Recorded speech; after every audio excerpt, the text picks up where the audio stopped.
BMO Field in Toronto. Welcome to November, the biggest time of year in the Canadian Football League. It is the East Division semi-final between the Ottawa REDBLACKS and Toronto Argonauts. And when you look at the starting quarterbacks for this game, only one playoff start in the CFL between them.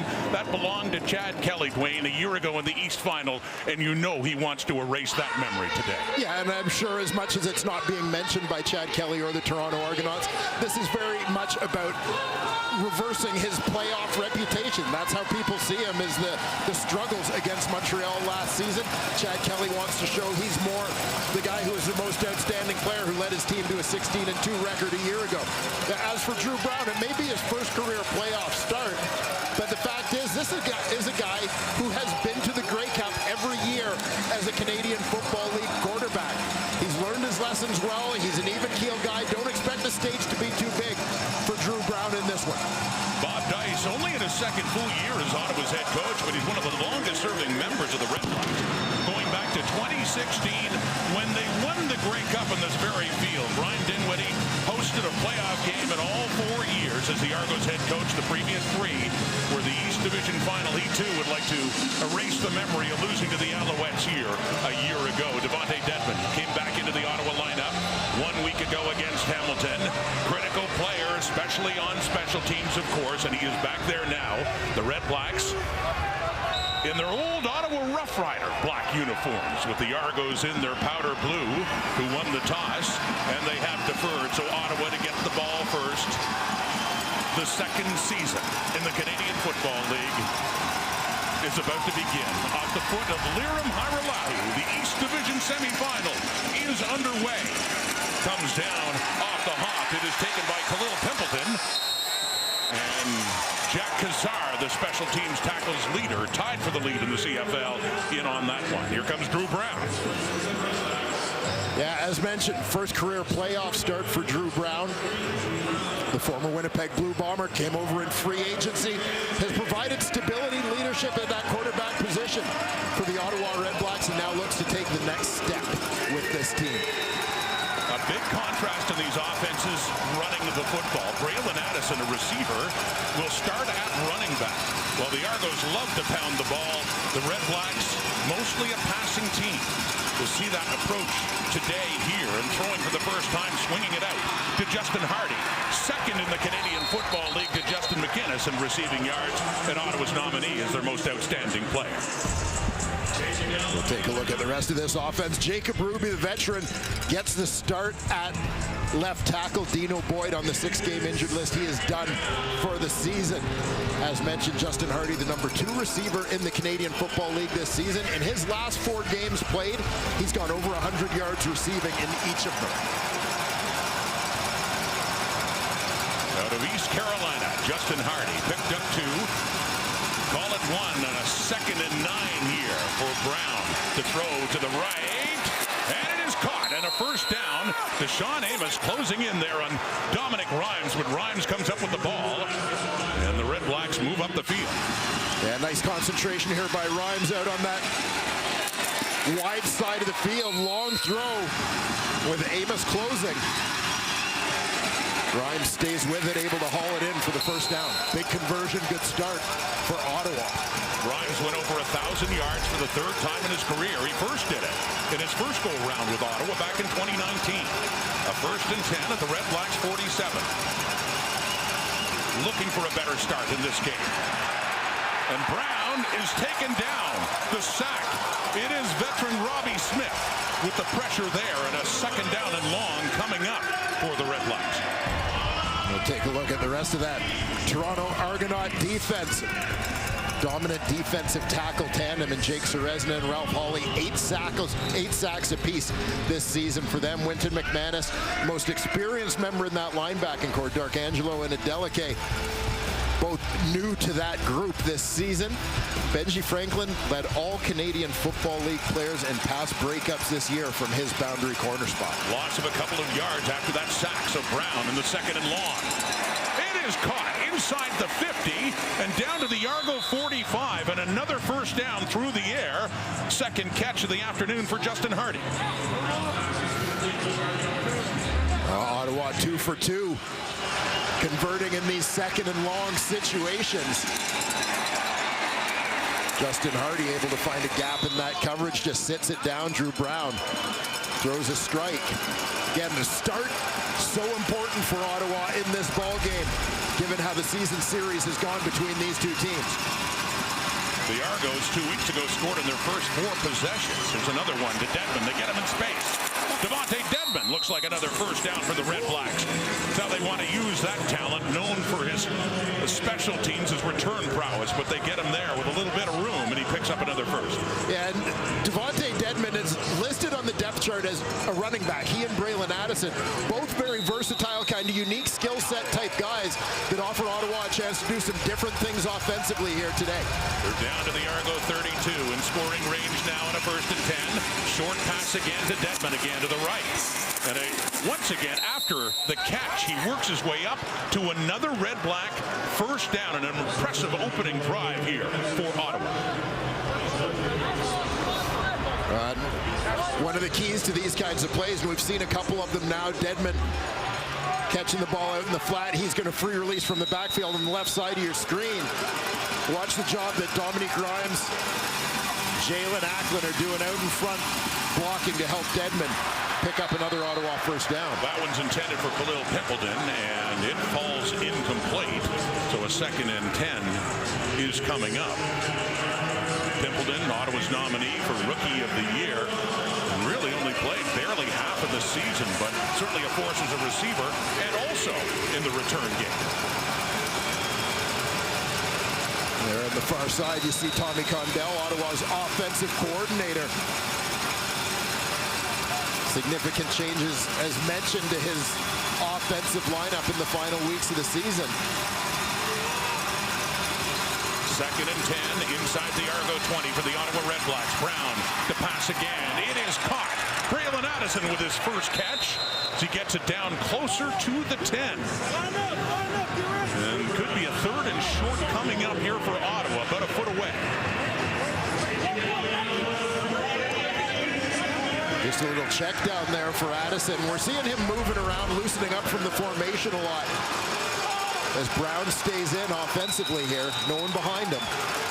3rd down. Brown keeps, pushes it left, and it looks like he has enough for another Ottawa first down to make it a 1st and goal coming up here. As they sort this one out.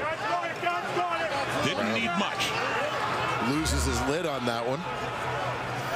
Here you'll see pretty good push on the left side of that offensive line. Gets in behind the All-Star, East Division All-Star guard, Drew Desjardins.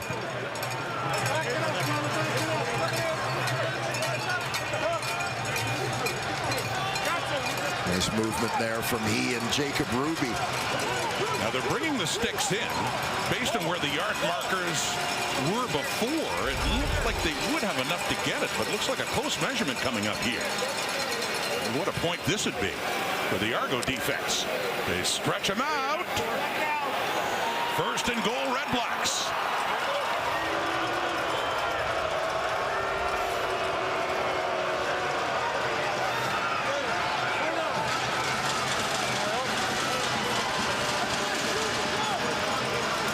Drew Brown, 6 of 7.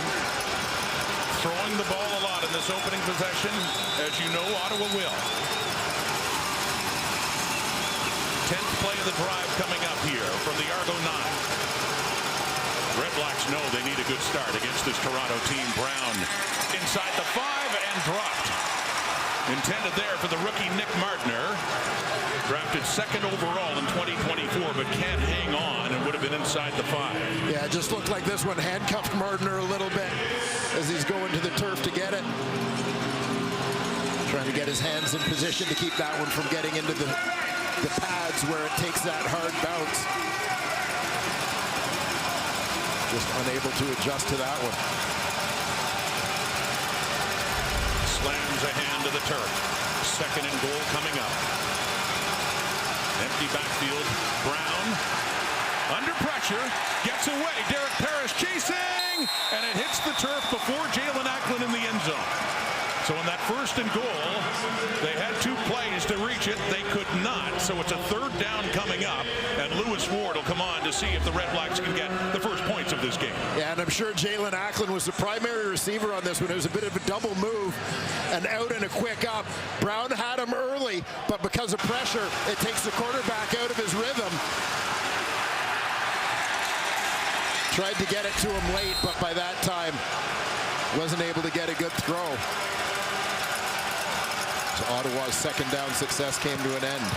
So that from the 16, and the Red Blacks do get the first points of this game. 3-0 on that field goal after an impressive drive by Ottawa. Chad Kelly 2 weeks ago engineered 4 touchdown drives in their first 4 possessions. Looking for a big start for the Argo offense coming up. Don't talk about last year. This is a new season, new situation for them. But the fact is, for Chad Kelly, he wants to erase that memory. And he swings it out to Mackay Polk, one of the great newcomers for the Argos. 10th in the CFL in receiving yards, 2nd among Canadian Football League rookies. And we take a look at the Toronto Argonauts offense. Both guards, Dylan Giffen on the left, Anthony Vandal on the right, making their first career playoff starts in this ballgame against a couple experienced Ottawa D tackles. You mentioned Mackay Polk, terrific season for him. Over 100 yards in both games against Ottawa this season. On the 2nd down, handing off Kadeen Carey. Ottawa concentrating on their rush defense, which was in a rough spot really 2 weeks ago when the Argos ran all over them, but good stop there to force a 2-and-out for the Argos. And the way the Argos controlled the ball, particularly through the first 3 quarters of the last regular season meeting between these 2 teams, there'll certainly be some emphasis on stopping the run for the Ottawa defenses. That'll be one of their keys to getting off the field, quite frankly. And they do that time, so it's John Haggerty in to punt it away. His first punt against the Red Blacks 2 weeks ago wasn't until late in the first half. Dedman and Pimpleton back for it. Taken by Dedman. Across the 25 and out of bounds. Drew Brown 6 for 9 on his opening drive for 69 yards. Led them down to a 1st and goal. And they thousand, and you see, it's the most passing yards single season in Ottawa football history. Ottawa football history. Includes Russ Jackson in the old Rough Rider days. Yeah, terrific start to his Red Blacks career for Drew Brown. Missed a couple of games due to injuries, so just putting that into perspective. The job he's done in helping turn things around in the nation's capital. All 3 Red Blacks quarterbacks. You saw Henry Burris and Trevor Harris too. Well, they're running the ball. And a good carry there by Braylon Addison. A receiver moved into the backfield, and good pickup there on 1st down for the Red Blacks. Drew Brown's family here as well today. His mother Terry, his wife Megan, his sister Christy as well. Of course, Drew lost his father Dave in early July 2023. Big moment for the Brown family to watch Drew in his first CFL playoff start. And a flag comes out on that 2nd down and short for the Red Blacks.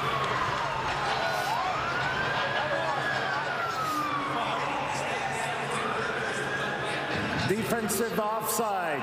Toronto number 95. 5-yard penalty will result in a 1st down. It's Jordan Williams in his first year in the CFL called. Inserted into the Toronto lineup after it was confirmed that DeMonte Coxey is hurt. And as a receiver, though, in the roster juggling, Williams ends up getting into the game. And it's a 1st down on the penalty as well for the Red Blacks at the Ottawa 41 with a 3-point lead. 2nd possession. Brown with time. Top toss over the middle. It is complete. And Dominic Rhymes has it and takes it out of bounds. Well, Drew Brown, big game football experience in college. This was the Hawaii Bowl back in 2016 against Middle Tennessee. Yeah, finished up his college career at Oklahoma State, but Drew Brown had been the starter at the University of Hawaii prior to that. Obviously, big moment for him. And no doubt, different level, but drawing on some of his experience in college here today. And drawing on CFL experience, backing up Zach Collaros the last couple of years with the Winnipeg Blue Bombers, and then signing on this year as a free agent with Ottawa. Flea flicker time. Back to Brown, looking deep. And the coverage is there for Hardy. Wanted a flag and got one. Benji Franklin, one of the two Argos in coverage on Hardy, and a late flag does come out for interference. Yeah, initially. Defensive pass interference. Toronto number 23. The ball will be placed where the infraction occurred. First down. Justin Hardy at the bottom of your screen.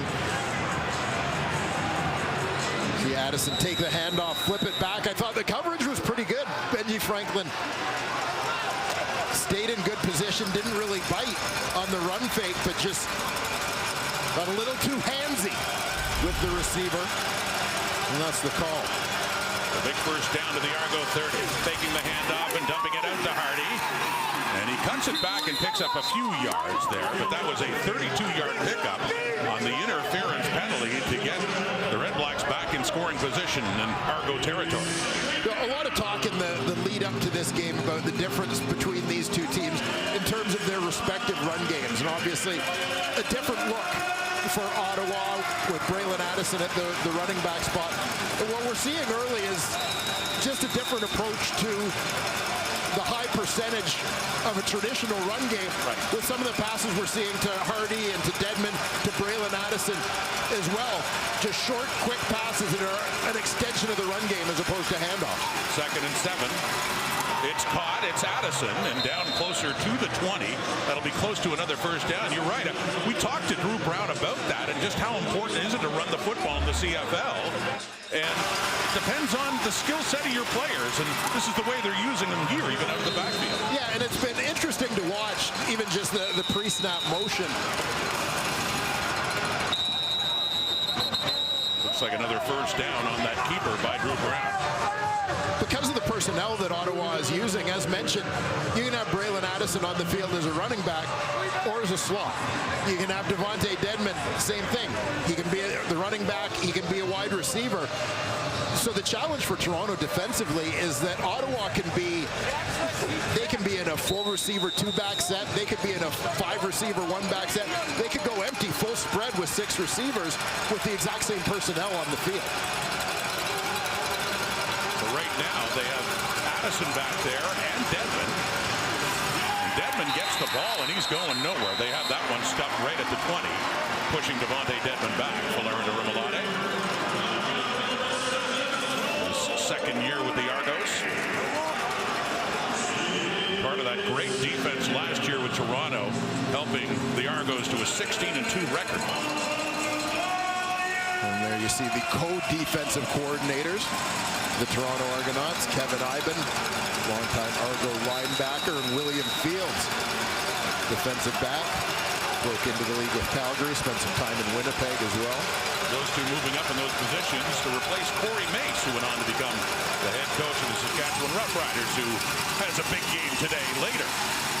2nd and 11, throwing again inside the 10, Hardy. First down inside the 5. Another 1st and goal coming up here for the Red Blacks.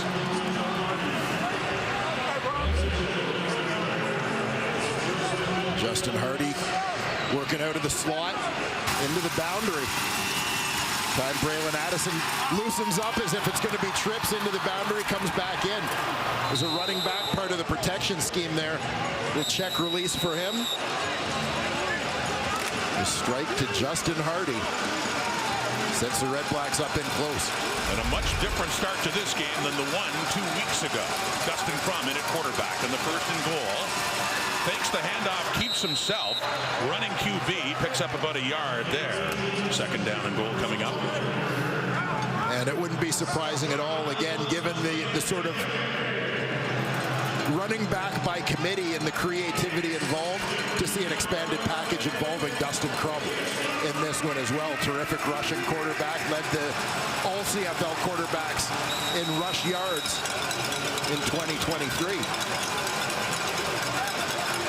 Back-to-back 11-play drives here for Ottawa. The 11th one of this one coming up. You saw the difference in plays. A very different start. Where the Argos said last week or 2 weeks ago scored in their first 4 possessions. End zone look. Touchdown! Wow. Oh, what a catch by Braylon Addison. He was well covered. He went up for it. And the Red Blacks setting a very different tone so far in this playoff game. A complete reversal, as you said, of that game 2 weeks ago where the Argos dominated the time of possession. Braylon Addison on the left side.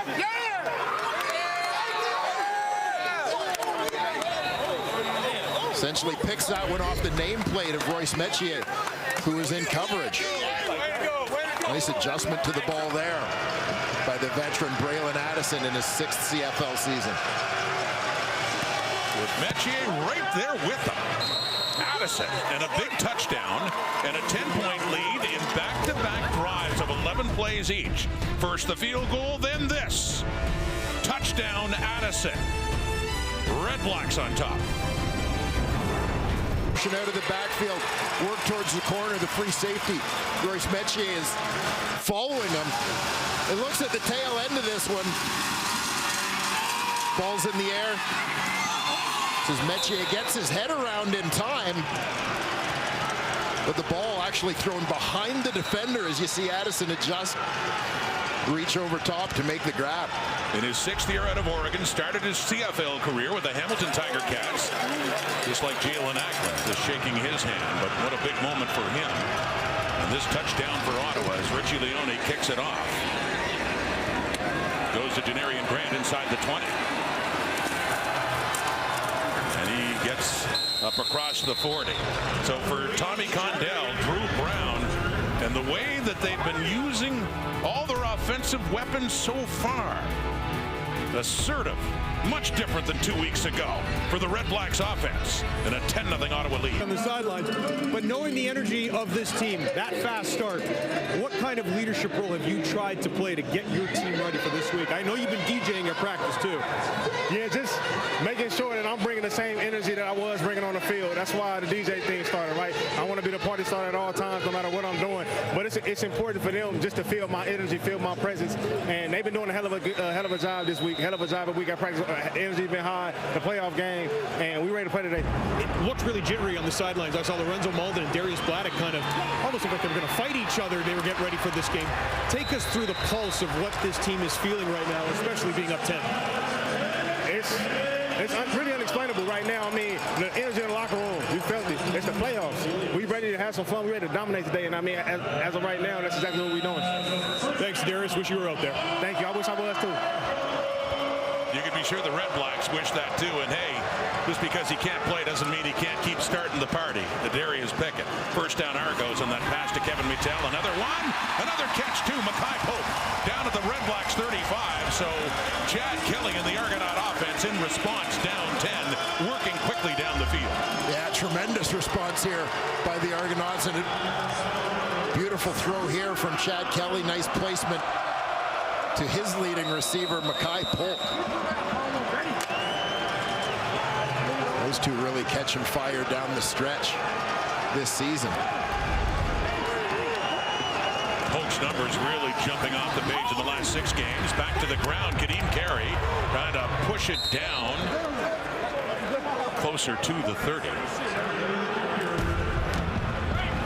We mentioned earlier the Argos with a pair of guys with 8 sacks. Lorenzo Malden and Mike Wakefield for Ottawa also in that 5-way tie for the league lead with 8 sacks. Bennett Williams sat out last week, but he draws in place of the injured Darius Pickett at that nickel linebacker spot. Keep an eye on Damon Webb at the boundary half. 2 pick sixes for him off Chad Kelly when these two teams met in September. And there was a holding penalty on the left guard, Dylan Giffen, pushing the Argos back to the Ottawa 44 in a 1st and 20. Kelly running a draw to Deontay McMahon, finds some room. Money Hunter, the safety, coming in to help out with the tackle, and Javon Santos Knox. Still a 2nd and long coming up here for Toronto. Santos Knox had a stint on the 6-game injured list, but healthy for the stretch run, certainly. Hey, easing some of the pain of the loss of a Darius Pickett as he provides some leadership and energy on that defense. He was missing for about a 2-month stretch. 2nd and 13 to the right, incomplete. 3rd down coming up. Late here in the first quarter, the intended target, David Unger. Yeah, and it looked like Kelly and Unger maybe got their signals crossed a little bit on that one. Ryan Dinwiddie looking to get things clarified on the sidelines. And so Lirim Hajrullahu, in his first year back in the CFL, back with the Argos where he won a Grey Cup in 2017. He was 55 of 61, the longest of 51. This one will be put down by John Haggerty inside the 44 for Hajrullahu. For the Argos, first points of the game, and he gets it. Field goal Toronto, and that is quarter time. So it does end on a positive note for the Argos with points on the board. But the Red Blacks serving notice this will be a much different game than the one Toronto dominated through 3 quarters 2 weeks ago here at BMO Field. After one, 10-3 Ottawa. On the field, Dwayne, much different so far in a 10-3 lead. Yeah, and that time of possession, obviously the biggest turnaround from the last meeting between these two teams. We remember joking after that when the Argos had won the time of possession battle. By the time the 3rd quarter was over, that's how one-sided it was. They were dominating with the running game, holding onto the ball.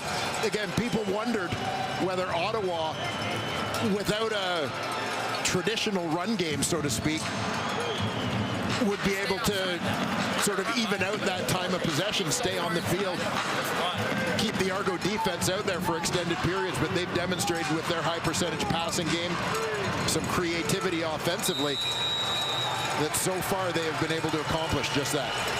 Well, this is possession number 3, 2 11-play drives. Brown is 11 of 14, including a lot of those short passes you talked about. Working for Ottawa, but a pump fake, and he is sacked again. This time it's Jordan Williams. The Argo rookie coming in, getting a chance to play in this game and getting the sack there, and a big loss for Ottawa. Yeah, Jordan Williams, number 95, getting in on that D-line rotation. And there alongside Ralph Hawley. Nice swim over top there. Puts the right guard, Darius Bladek, in a tough position.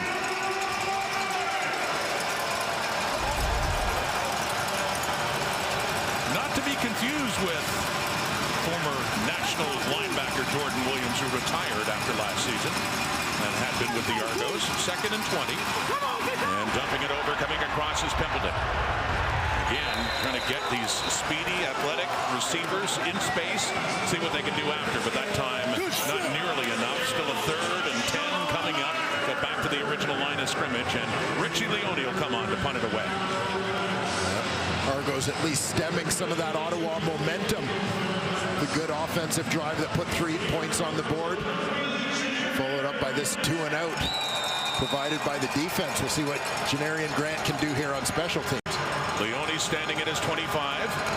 Janarian Grant standing at his 25. And he gets it just outside that, and he backtracks to go to the right. Looking to find the edge, and he is taken down just over the 30. Well, Gray presents the next chapter in the Batman saga, starring Academy Award nominee Colin Farrell, The Penguin. An HBO original limited series is streaming now, only on Crave. Started watching this, Mr. Ford. You started watching? 2 thumbs up so far. Yeah, I have heard rave reviews from you and our statistician today, John Perlberg. Big fan of The Penguin. Burley likes it.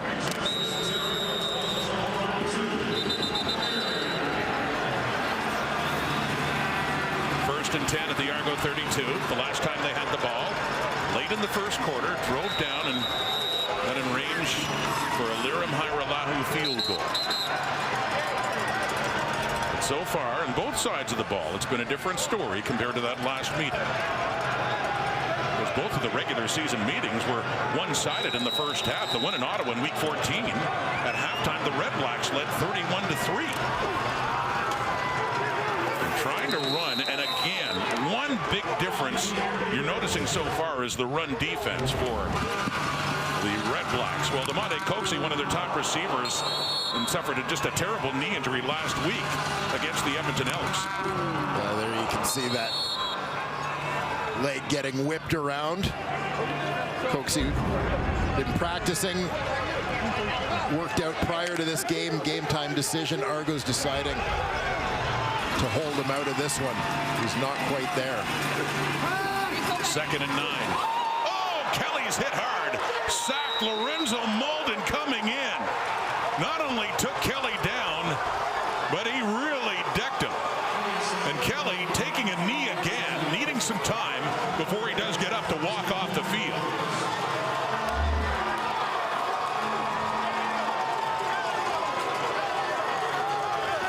Malden on the right side of your screen. There's a bust in that protection scheme. And the Some ball. miscommunication. Guy who leads the league in QB pressures comes through unblocked, pops the ball loose, and Bennett Williams with the recovery. Not only the sack, but you see that ball come loose. Forcing a fumble is Malden. Ottawa ball in the Argo zone with a 10-3 lead.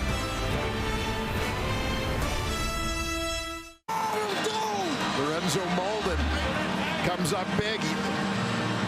Left side of your screen. Dejan Allen, the right tackle, ended up not blocking anyone on that play. Started off fanning out and then realized too late that Malden was his guy, couldn't bounce back in. You saw Chad Kelly looking a little irked, eyeing up that O-line as he went back to the bench, making sure they get things straight. At the Toronto 23, Red Blacks and Drew Brown, he steps up, being chased, looks to the end zone, nearly intercepted. Deshaun Amos, who leads the Argos in interceptions, nearly had one there in the end zone to snuff out that Ottawa drive. And he knows it. Yeah, Amos and Metier both back there thinking they might have had a shot at this ball. Rare bad decision for Drew Brown, or he just didn't get enough on the ball as Jalen Ackman had some room in behind those two defenders. Throw is short.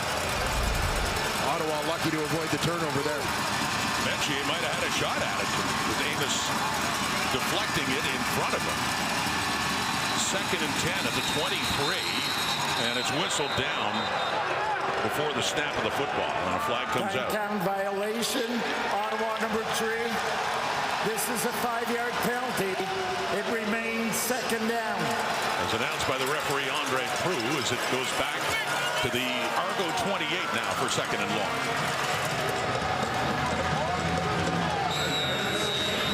We've already got a bit of a sense of what both of these two defensive lines can do, particularly and get into the more obvious pass situations.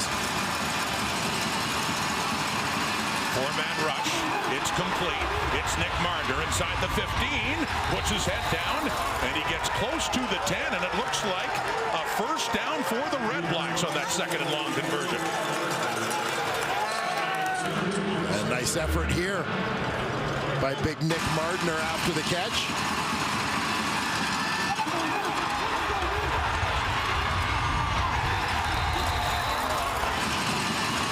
A lot of room underneath there.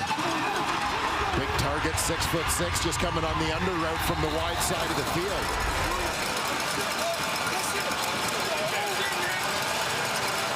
Gets it down to the Argo 12. Red Blacks have the lead, looking for more after the turnover. The toss and the reverse to Pimpleton, finds the edge, but not much more. And he keeps his feet, he's still trying, but the Argos do have him swarmed. Not much of a pickup there. In fact, a loss of about a foot or two for the Red Blacks.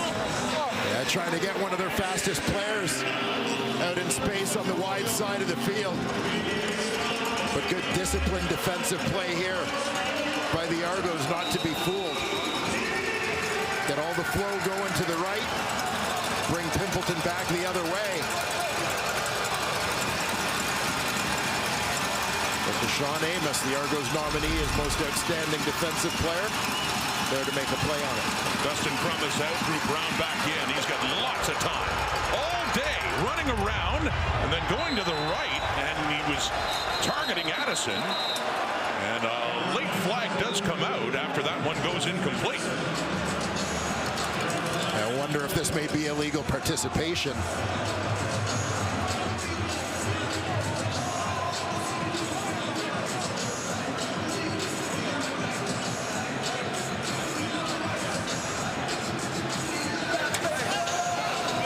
Illegal participation, Ottawa number 0. He went out of bounds on his own and was the first player to touch the football. That penalty's declined. Third down. So field goal situation again for the Red Blacks. All of this coming after the turnover. Lorenzo Malden hitting Chad Kelly, who coughed up the ball, and Bennett Williams recovered it. But the Argo defense doesn't let them get much further than that, and so they'll go for 3 and see if they can restore their 10-point lead. Lewis Ward, 1 for 1. His first taste of playoff action since the 2018 breakup, his rookie year. Put down by Richie Leone and put through by Ward. A 20-yard field goal, and again a 10-point spread as Ottawa leads this one 13-3. Kadeem Carey started his career in Calgary, enjoying a great behind Brady Oliveira and William Stanback. With more, let's send it back to Matthew. Yeah, Rod, and it's the first time in his CFL career that Kadeem Carey has played in all 18 games, and it was a 1-year contract with the Toronto Argonauts. The Argos thought they might be taking a risk, but Kadeem Carey knew he had all the power, because if you look on his neck, well, it's a multicolored necklace that his daughter Kiara, Kiki for short, gave her father just before the season. And I asked him the power of that necklace, and he said, "It's kept me safe all season long." Play, Mackay Polk, taken off, gone for the Argo touchdown. And for Argo fans, that's more like it, and more of what we saw a couple of weeks ago between these two teams here. One big play, and the Argos an extra point away from getting back to within a field goal. Yeah, this one's not going to do much to help them in terms of that time of possession battle with that quick strike, but no doubt happy to take it. On the scoreboard, Mackay Polk, who has been red hot the final third of the season, is wide open.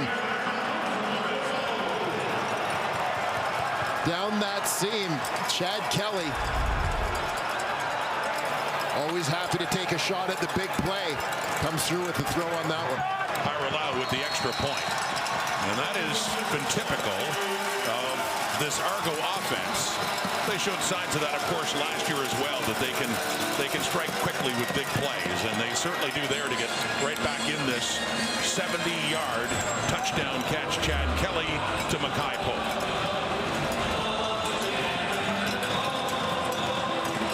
Watch Polk working out of the slot here. Halfback kind of sits as he's looking into the formation. Then gets caught scrambling, trying to get back. Money Hunter, the safety's not able to get all the way over there. As Polk reels it in and takes it to the house. Mackay Polk, first year at a Mississippi State, second in receiving yards in the CFL among rookies behind Ontario Wilson of Winnipeg, and really gelling since Kelly's return, especially the last 5-6 games of the regular season. And by the way, Dwayne, a cousin of Adarius Pickett. Yes. Both growing up in the Bay Area in California. Pickett, they went to the same high school. Pickett about 5 years older than Polk, but enjoying the moment in the playoffs while his cousin is not able to play. And a touchdown pass for Chad Kelly. Mackay Polk has just gotten better and better every week, quite frankly, over the course of his rookie season here in the Canadian Football League. Certainly following in the footsteps of his cousin Adarius Pickett, a star in this league. 3 catches, 101 yards, and the 2 other games against the Red Blacks, he had 104 and 105. Goes over 100 again against Ottawa. And you look at since week 14, when he had 7 catches for 105. You look at the most receiving yards since then, and he leads the way ahead of Stephen Dunbar and Kenny Lawler, Rhymes and Hardy as well. Yeah, healthy margin there, as you see, almost 100 yards more than Stephen Dunbar for Mackay Polk. that stretch. Became the Argos' leading receiver, their nominee as most outstanding rookie this season. Ironically, in his NFL journey prior to coming north, actually crossed paths with Khalil Pimpleton and Shamar Bridges, two other most outstanding rookie nominees in the East. He and Bridges were in training camp with the Baltimore Ravens together. Both outstanding rookie receivers, as is Pimpleton, coming in the CFL 24. So Ottawa football, their lead down to 3 now. Second down coming up. Pimpleton broke out in a big way in Edmonton. A 70-yard touchdown in that game against the Elks. And valuable kick returner as well. Well, Devontae Dedmon was hurt. With the influx of talent in the CFL, those 3 names alone, mentioning Bridges, season cut short, but outstanding rookie receiver with Hamilton. Brown throwing, caught, first down, and more for Braylon Addison inside the Argo 45. So after that big play by Toronto, REDBLACKS knowing the importance of answering back and not just going 2 and out. Yeah, another nice adjustment to the football. We talked about the one on his touchdown catch by Braylon Addison. Makes that one look easy. The twirling in midair to reel in that ball, thrown a little bit behind him. Another big second down conversion for his team. The first playoff meeting between Ottawa and Toronto at the CFL since 1990. Got a good one going here at 13-10. REDBLACKS leading as that one is blown dead.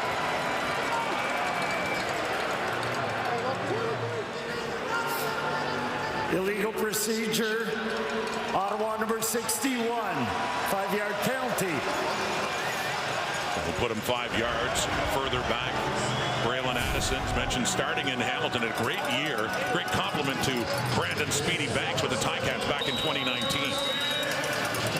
Yeah, fantastic year for him. A guy who actually broke into the Canadian Football League with the Toronto Argonauts. Couldn't crack their roster, was released, went on to become a star in Hamilton. Battled injuries a little bit the last couple of years, but playing a big role here.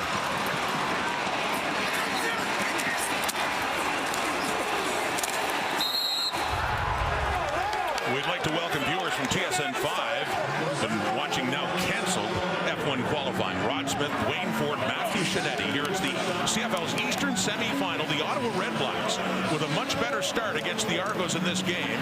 We just saw a reception for Braylon Addison on the screen. He's had a couple of big plays to get them down inside the Argo 30.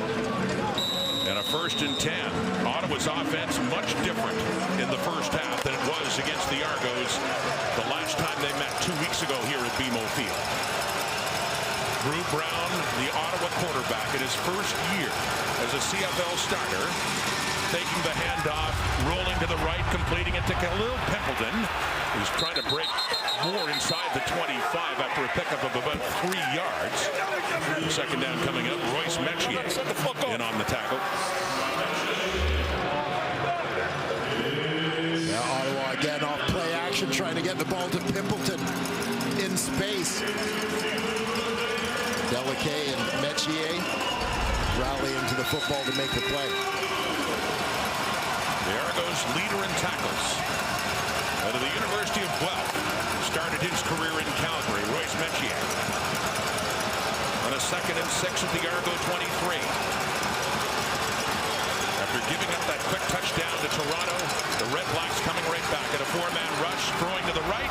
It is caught inside the 20, and that is the fullback, Anthony Gosselin, right near the first down marker for Ottawa. It is indeed a first down.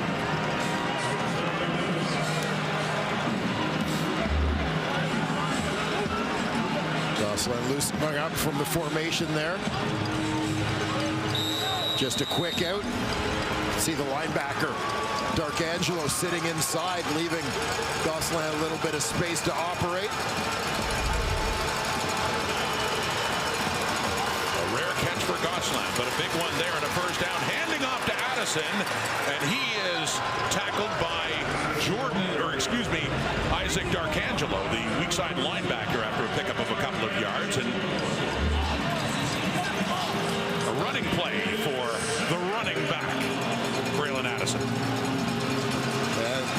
You see Isaac D'Arcangelo tracking that one down. A guy who's been a nice find for Toronto this season, with injuries to Jonathan Jones and Fraser Sopik, both of whom are veterans who had seen time at that weak side linebacker spot. Both currently on the injured list. D'Arcangelo has been productive in their absence. Down to the Toronto 15. Red Blacks. Brown caught. Pimpleton and Metier in on the tackle again as he gets it down to the 10. It'll be shy of a first down by a couple of yards. And a third down coming up here for Ottawa. Yeah, big series there for Royce Metier. You're going to see Metier in the middle of the field. He's going to pick up Pimpleton, who's coming from the far side of the field on that under route. Nice adjustment by him to wrap up a slippery player in space, Tommy Condell. Wishing they just had another foot or two to try and get Pimpleton free. Instead, they settle for a field goal again as Lewis Ward goes 3 for 3. So they do answer after that quick Argo touchdown, going down for a field goal. Ottawa hanging on to that lead. East Division semi-final at BMO Field in Toronto. Field right on Lake Ontario, home of the Argos since 2016. Memorable year for the Ottawa REDBLACKS. This is where they won their one and only Grey Cup. This is coming into the league, and that's Kevin Mittal with another good run after the catch for the rookie. Mittal drafted 5th overall by the Argos in 2024. Yeah, getting a good look at a pair of first-round receivers in this ball game. Nick Mardner for Ottawa, the number 2 overall pick, has already been active in this one. Kevin Mittal out of Laval. Look at the difference between, time of possession compared to their game. It was completely reversed a couple weeks ago. Ottawa dominating in that stat and leading this game. But back on the Argos, caught, touchdown, Tavares Daniels. That offense doesn't need to possess. Yeah, I was going to say the Argos don't care about those time of possession stats. Just look at the scoreboard. Big play team, showing they can get it done in different ways. It was a dominant run game, kept Ottawa's defense on the field for extended periods 2 weeks ago, but now it's the quick strikes attacking that seam again. This time Tavares Daniels with the major. Tying the game and the point after by Hiralahu give the Argos their first lead of this 2024 East Semi-Final. A couple of big passes by Chad Kelly going for touchdowns. First Mackay Polk and now Tavares Daniels. Yeah, Daniels is going to emerge as the number 2 receiver towards the top of your screen.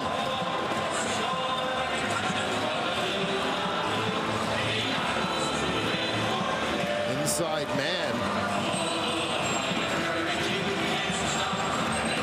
He and David Unger both start off on vertical releases. In the corner, Brandon Dandridge got held close to the line of scrimmage with the route by Unger. Damon Webb kind of sat down in the flat as Daniels went deep.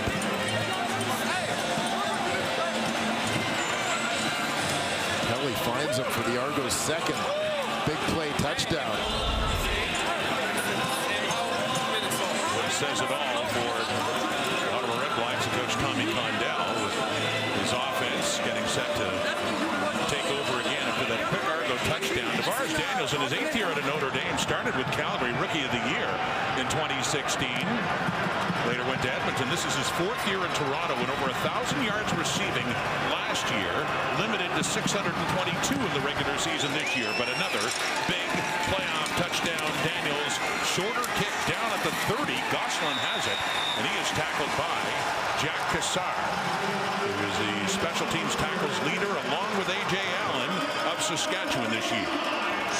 And the Argos on special teams on their kickoffs, they've gone for that sort of moonshot kick, a high, shorter kickoff every time. They don't want to give Dedmon or Pimpleton a chance to handle the ball. So put it up high so your coverage team has a chance to get back there, not quite as deep. much happier with Anthony Gosselin, some of the guys who are usually blocking, being the ones handling it instead of the threat of kicking it deep to the dangerous Dedmon and Pimpleton. And Ottawa only gets it back to the 34, so all things considered, that strategy pays off on that kick by Hyra-Lyle. The 34, the Redblacks, trailing for the first time in this game. 17-16 Toronto, late first half. It's Brown. Their short pass to Addison. Turns it up, gets up around the 40, and he's being wrestling down by Wynton McManus as the 3-minute warning is issued. And a second and short coming up here for the Ottawa Redblacks. Brilliant catch by Addison. And later the Argos had a couple as well. It's just a one-point game. Redblacks certainly different than 2 weeks ago against the Argos, but it's still a Toronto lead. 21-33, but the Argos up by 1, all about the big plays. Who doesn't love playoff football? There it is. Yeah, Kate, just when we're hyping up time of possession, the Argos get those 2 quick touchdowns. Mackay Polk 70 yards, Tavares Daniels 41 yards. They lead by a point late in the half. Drew Brown, and with Benji Franklin all over Khalil Pimpleton. Pimpleton does make the catch and pick up an Ottawa first down. Yeah, tight coverage on the play. Pimpleton do a nice job to get his hands on that football. Good strong catch with Franklin trying to pull the arms apart and pop that ball free. Get it up to the Ottawa 48, and a big possession here late in the half for the Redblacks. The offense is trying to keep it off the field and keep it out of the hands of Chad Kelly, who's had the hot hand right now.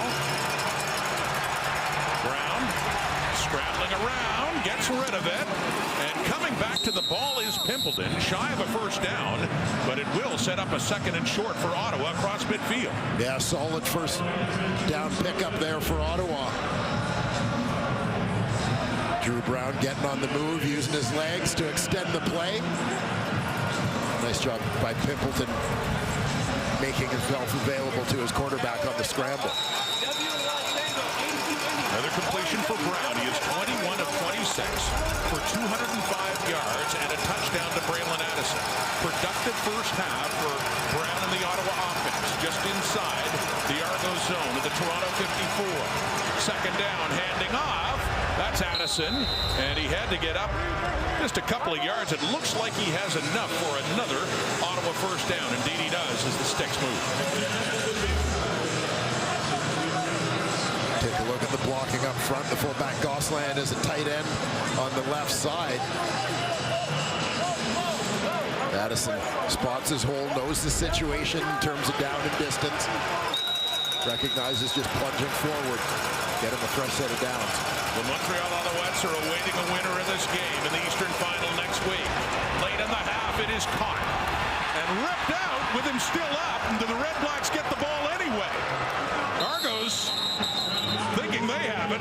Darius Bladek, one of the Redblacks, rushing in after Pimpleton coughed it up. In the hands of Jacob Ruby, the left tackle, alertly coming in, and what could have been a disaster for Ottawa. That tackler closed quickly there on Pimpleton. Looked like it was the weak side linebacker. The ball carrier was down with contact prior to fumbling the football. Ottawa will remain in possession.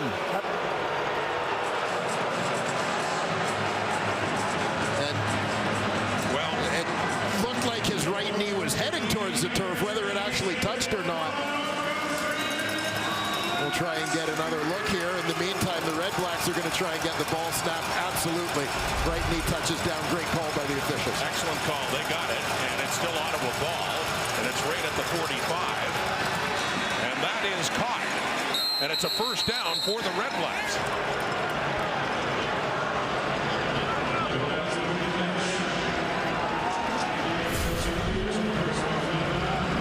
There you see top two guys, all-purpose yards per game. Not necessarily a lot of games this season where both were in the lineup. Referring to Ottawa's Khalil Pimpleton and Devontae Dedmon. But two multi-purpose weapons out there for Ottawa. Another catch for Pimpleton. It's a first down at the Argo 36. It's caught inside the 20. It's Dominic Rhymes with the catch and another first down. Late in the half, under a minute to go, and the Red Blacks are knocking on the door again. This is a bold throw by Drew Brown. You're going to see tight window here as he's looking for Dominic Rhymes. A couple of defenders doing the flybys here as Brown threads the needle to his second leading receiver, Dominic Rhymes. The Red Blacks had led most of the way until the Argos' last possession when they went ahead by a point. Ottawa looking to retake the lead, heading to the dressing room for halftime. Brown dumps it off to Jalen Acklin. His first catch of the afternoon as he gets it inside the 10. Still shy of a first down. 27 seconds to go on the clock, and a second and short is coming up here for Ottawa. And these two teams going back and forth. Impressive response drive here from Ottawa to march it down the field. Good communication there from Acklin, letting Brown know when he was in a little bit of trouble facing the heat. Acklin was there as an outlet. Eighth different Ottawa receiver to have a catch in this game. 14 seconds and counting till halftime, and a second and 3. Pressure. End zone. Touchdown. Jalen Acklin again. Ottawa has the lead again.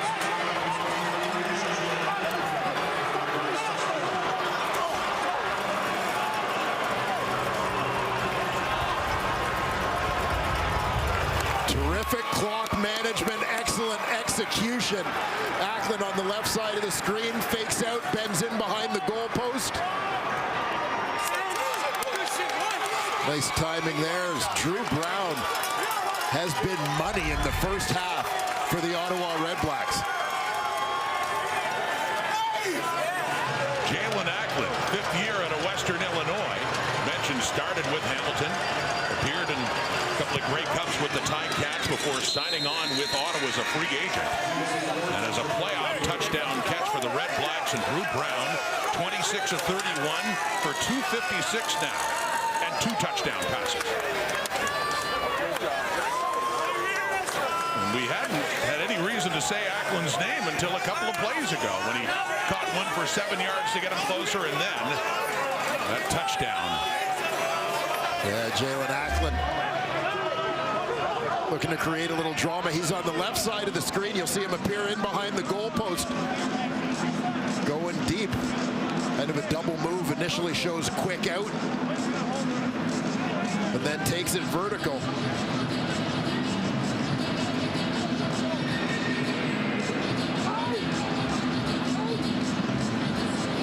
Acklin letting the Argo fans know what he thinks of them. Well, we've talked to him at various points where the Red Blacks have been playing Toronto, and he does not disguise his hate for the Argos. And that goes back to his days with the Hamilton Tiger Cats down the QEW. Yeah, I was going to say, coming into the league as a Hamilton Tiger Cat, he learned very quickly as a CFLer how he felt about the Argos and their fans. Has taken that sentiment with him to the nation's capital. 6 seconds to go. They do a short kick, and the Argos are on it. So an onside kick, it gets to about the Ottawa 47. 3 seconds left. Yeah, I like the concept. I don't like the timing of it. Well, I mean, it'd be a long field goal try for Hairolau, but there is time to try it. Well, and here's the thing, is say there had been a penalty against Toronto on the kickoff where Ottawa is kicking from closer to Toronto territory, where if Ottawa can recover it, they're the ones in field goal range. But in this situation, even if Ottawa gets it, they don't really have time to run a play and then kick. So I don't see the value in the play at that time. It only benefited the Argos. So special teams miscue, really, if Hairolau can make this field goal. It's a 53-yard try. And it's good. So the Red Blacks really gift the Argos 3 points heading into the dressing room. And Ottawa still leads.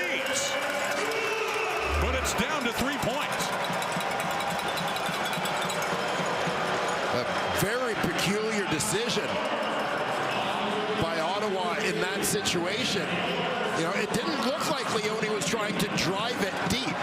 It looked like he was trying to kick it at one of the guys in the front row. You do it sometimes when you anticipate that the guys in the front row are bailing to get back to their blocks, that they're not watching the ball kick, that you may be able to bounce it off someone's back. But the timing of this, given, again, that they're kicking off from the regular spot, it's not a penalty against Toronto. This hurts. But Ottawa does have a good first half. That last couple of plays notwithstanding, and especially Braylon Addison, very productive on the depth chart as a running back, but here as a receiver, and a beautiful catch with Royce Metier all over him for that Ottawa touchdown. 14 of them came in the 8 games that Chad Kelly played. And that continues that trend in this one, as he's had a couple of big ones, instead averaging over 30, but those big touchdowns certainly bumping that number up. The Red Blacks have had the ball over 80% of this game. The Argos will start the second half with the ball, and trailing only by 3. Janarian Grant on that kick return, and gets it up across the 40-yard line. So have a look at Chad Kelly's first half. 6 of 7 for 182 yards and a couple of touchdown passes. Yeah, ups and downs. You heard Matty talk about Kelly recovering after taking that big hit. The forced fumble by Lorenzo Malden. Rebounded well. Come back with a couple of the home run balls you talked about. First to Mackay Polk, then Tavares Daniels. Making the most of limited opportunity. And down only 3 to start the second half of the play action fake. Kelly has time, decides to take off and run now as he gets across midfield. And Frankie Griffin coming in. Argo fans, yes, a flag is down now for what looks like will be called a late hit on Griffin on Kelly. And this is one I understand as a defensive player. They have to call it, but I understand why he's trying to make the hit. At a certain point, you've got to commit one way or another. Chad Kelly's a guy who can hurt you with his legs, but he was on his way down. Major foul. Roughing the passer, roughing the quarterback. Ottawa number 28. 15-yard penalty enforced from the end of the play, and a first down. So that ends up being another big play against the Red Blacks defense. The run was enough for a first by Kelly, and then tack on 15 for that penalty against Griffin. And now the key for Ottawa, as we've seen with them in the past, particularly the game in Montreal late in the season, don't compound that mistake. And Andre Proulx talking to Chad Kelly, who is being pulled from this game from the concussion spotter. He takes a knee. He looked like protesting the decision to remove him from this game. Frankie Griffin on that penalty had gone in. See Nick Arbuckle now, the backup quarterback today, and did get the shoulder in around the head of Kelly as he was going down. Yeah, and I didn't see Kelly as he got up to see if he was unsteady, but definitely shot up high. You see him lay down for a second there.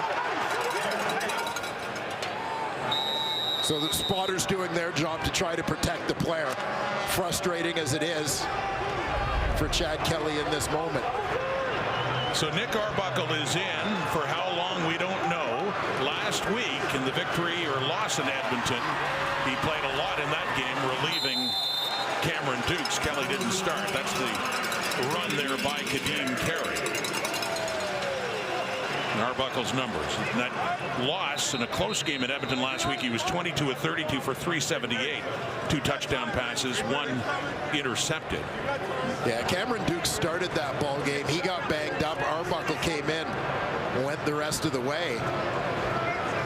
Did have 1 start for the Argos this season, a win. 100 pass attempts for him on the year. That was back in week 10 here against the Calgary Stampeders that he got the start.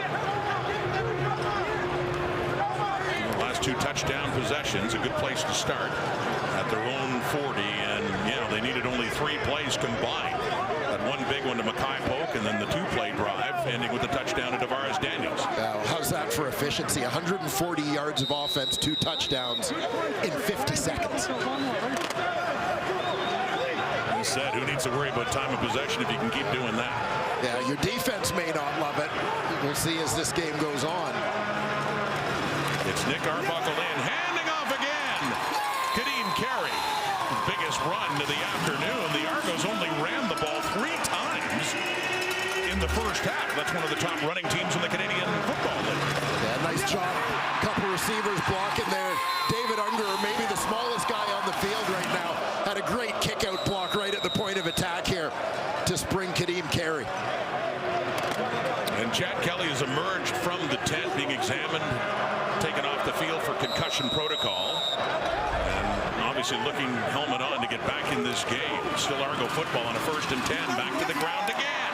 Kadeem Carey asserting himself now in the second half. The 3rd leading rusher in the Canadian Football League as Kelly does come back on. And Nick Arbuckle heads on. Well, there you see the versatility and depth of talent in the Toronto Argonaut offense. First half for them was all about the big play, the long ball. Kelly goes out of the lineup, seamlessly shift gears to handing the ball off to Kadeem Carey, who just churns up a pile of yards until their starting quarterback is able to re-enter the ballgame. 1st and goal, Kelly back in. Throwing, touchdown. Another touchdown for Tavares Daniels. And Kelly got back in time to finish off this drive as the Argos have taken the lead again.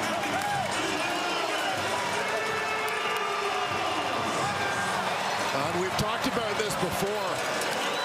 A team that's receiving the football to start the second half, the points that Ottawa gifted them at the end of the first half, that this is now sort of 10 points consecutive possessions for the Argos. End of the first half, start of the second half.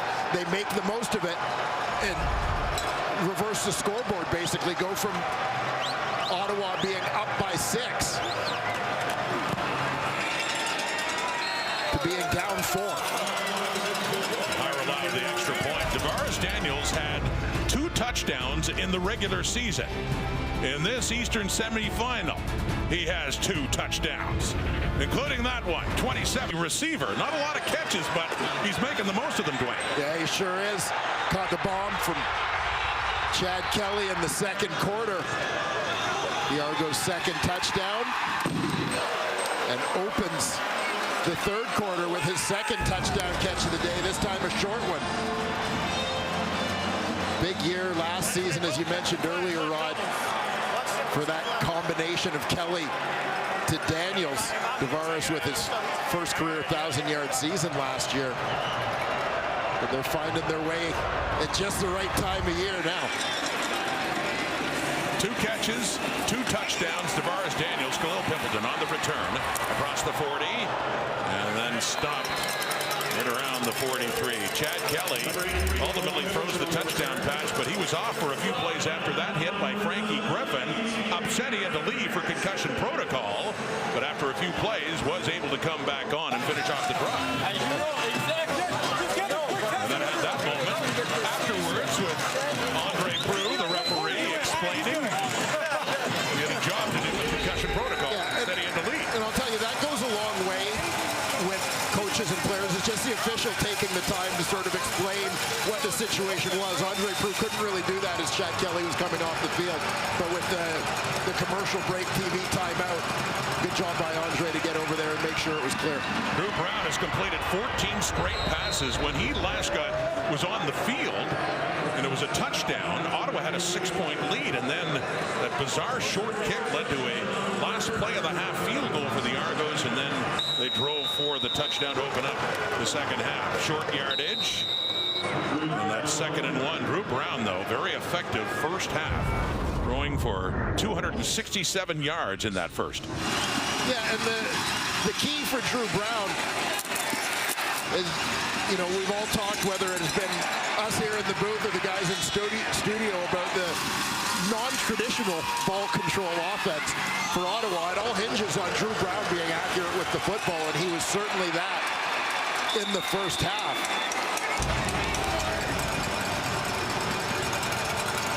And still a close game. Ottawa trailing by 4. So obviously needing that offense to drive down and get points, but control the ball as well. That toss inside to Pimpleton on the sweep, keeps his feet, picks up a couple of yards on first down as they just get it over midfield.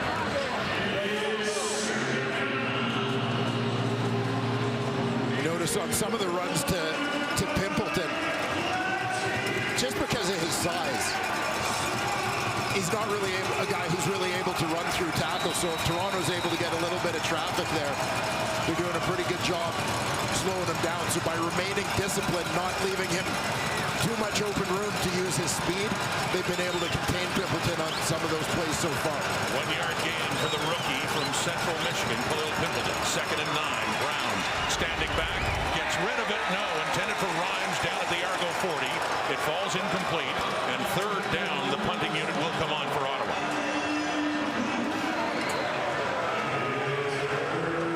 A chance to try to seize back some of the momentum that Toronto had taken over right from the end of the first half. Missed here by Ottawa. We'll see what this punt cover unit can do in terms of containing Janarian Grant, trying to give Toronto a long field. That ended a run of 15 straight completions by Brown, by the way. Janarian Grant inside the 10. Breaking loose. Still on his feet. And he gets up near the 25. Tyron Breda there, and Justin Howell in on the tackle. A gorgeous early November day. Playoff time. The CFL on T-Kings, led by quarterback Sam Darnold.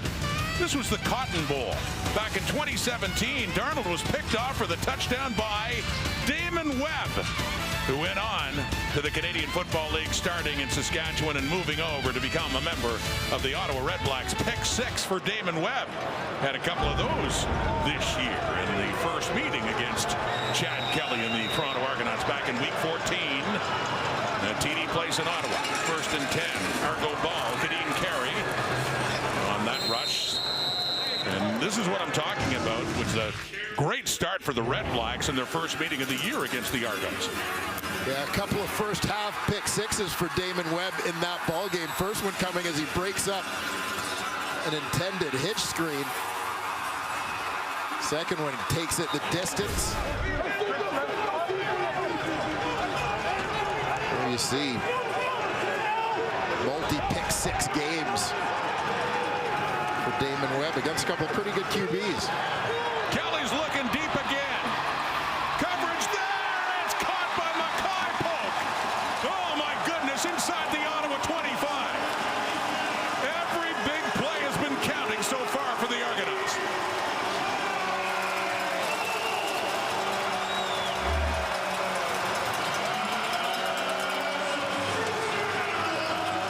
Ottawa this time gets it covered. The halfback, DeAndre Lamont, goes with Polk. He's able to close. Money Hunter coming over, gets a piece of it. But great concentration. It's a good job stacking, getting on top of the defender by Polk. All the way down to the REDBLACK 26, Kelly pulls it down and throws it into the turf as he's being taken down. Lorenzo Malden and Webb, or Santos Knox in the pressure there for Ottawa. Let's have another look at that big play to Mackay Polk again.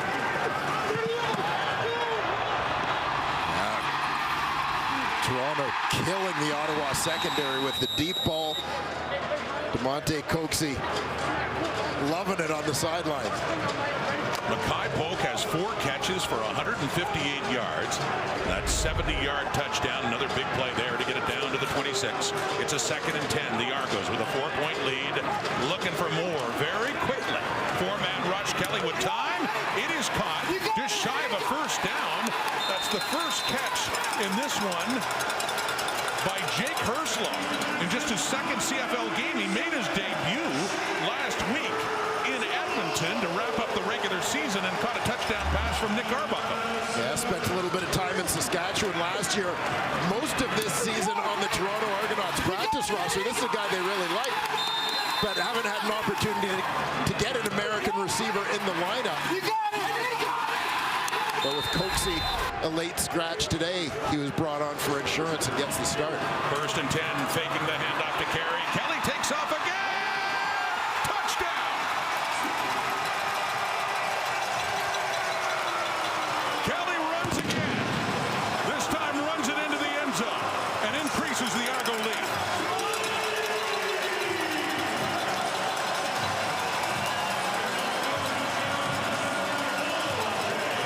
spend so much time talking about what Chad Kelly does with his arm.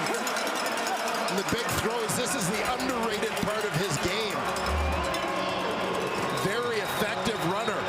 When things break down, Kelly on the scramble. A couple of Red Blacks have a shot at him, but fights his way into the end zone. 2-possession lead for the Toronto Argonauts. And all very short drives because of the big plays they've been able to make. Capped off with this. Kelly calls his own number when he couldn't find a receiver. Argos coaches a lot of latest one to find the end zone. Yeah, a nice effort here from Chad Kelly. I think maybe his arm was tired from all the long throws here, so he just tucks this one and goes. Diving across the goal line to extend that Argonaut lead. Well, Kelly has had 2 runs, both of them notable, for 29 yards. The first one is when he took the hit from Frankie Griffin and was taken out for concussion protocol reasons, and then that run into the end zone, 34-23, 17 unanswered. At one point, with 3 seconds to go in the half, Ottawa has led 23-17. So a big possession coming up now. You see that short kickoff again to keep it away from the 2-star returners. And it seems to pay off again, too. A very short return for the Red Blacks just across the 35. Drew Brown has great numbers on the day, but they need something big out of their offense again now with Toronto really seizing the momentum. Yeah, you're kind of feeling Ottawa hanging on by their fingernails right now. This is a big drive for them in terms of trying to get some momentum back in this ball game.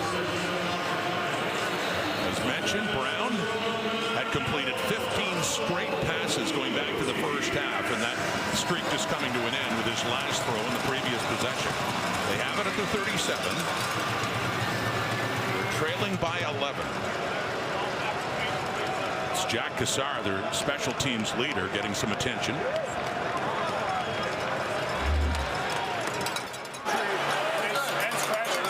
Cassar, Carleton product. Guy that may have been envisioned as the heir apparent at middle linebacker to our friend Enoch Mwamba. Canadian middle linebacker for the Argos at the time. Cassar tied for the league lead in special teams tackles this year. He has become dominant in that role. Guy who is known as Thor with the flowing blonde locks during his time with the Carleton Ravens. 22 special teams tackles, tied with A.J. Allen of the Riders. That's complete up at midfield. That's Pimpleton with that catch. Mark Milton hauling him down, but good start for the Red Blacks here in this possession and a first down. Can't ask a whole lot more of Drew Brown and the Ottawa offense in this football game. Doing their best to keep pace with the high-powered Argonauts. Biggest thing at this point is that the D needs to get some stops. They can't give up those big plays. Throwing 2 touchdown passes, one to Braylon Addison, one to Jalen Ackland. They go on the ground that time. It's Addison. Mentioned it was last week that decided to put him in on the depth as a starting running back and got one for a touchdown as a receiver, but talked about the different offensive approach. Not much of that conventional running game for the Red Blacks.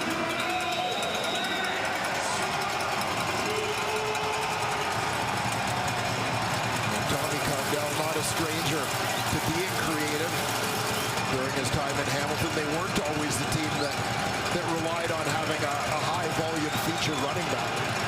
2nd and 6, swinging it out. Oh, and met immediately is Addison by Benji Franklin coming in for a big tackle to force another 3rd down. Benji Franklin among the league leaders in defensive stops.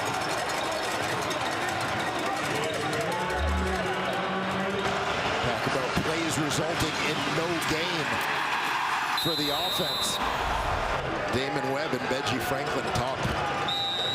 So the Ottawa drive stalls. Just inside the Argos zone, Richie Leone to kick it away from inside his 50. The lone returner, Janarian Grant inside the 10. Takes a pop, and he goes down just shy of the 15. So Argo football. An Argo lead, opening it up to 11 the last time they had the ball. Big defensive play there by Franklin. And a big play to Polk that set up the Chad Kelly touchdown run, extending the Toronto Argonaut lead to 11. Kelly has thrown for 259 yards, 158 of that to one receiver, Mackay Polk. There's the one touchdown. Daniels has a couple. Kelly's 9 for 11 and 3 touchdown passes. Only 11 passes by the Argos in this game, but they're making them count. And much more uncommon running play there. It's Bryce Carter, late arrival back into the lineup for the Red Blacks, and a key player, defensive end, with a tackle there, and Kadeem Carey. Now you look at this Ottawa defensive line. As you mentioned, they got Bryce Carter back for the regular season finale after a stint on the 6-game injured list for him. Mike Wakefield tied for the team lead in sacks this year. It was Bryce Carter that led the way last year. Lorenzo Molden led the league the year before.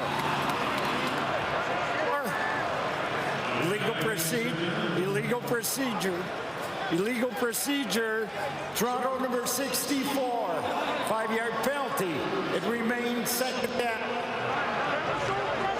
Push him 5 yards back in that procedure call, and a 2nd and 14. The Argos hemmed in deep in their zone.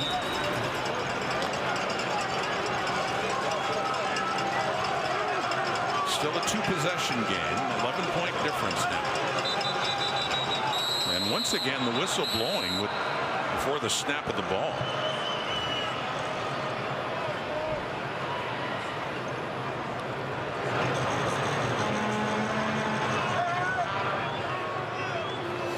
Timer, please reset the game clock to 3 minutes 56 seconds. They're 5 minutes and they're taking the box. It's all man. So they reset the clock. In that last meeting here at BMO 2 weeks ago, the Argos had a 32-point lead after 3 before the Red Blacks came storming back. There's another sack on Kelly to push them even deeper. Michael Wakefield, one of the sacks leaders in the Canadian Football League. He had 8. It was a 5-way tie in that department. Has a big playoff sack to force the Argos to punt it away from their end zone.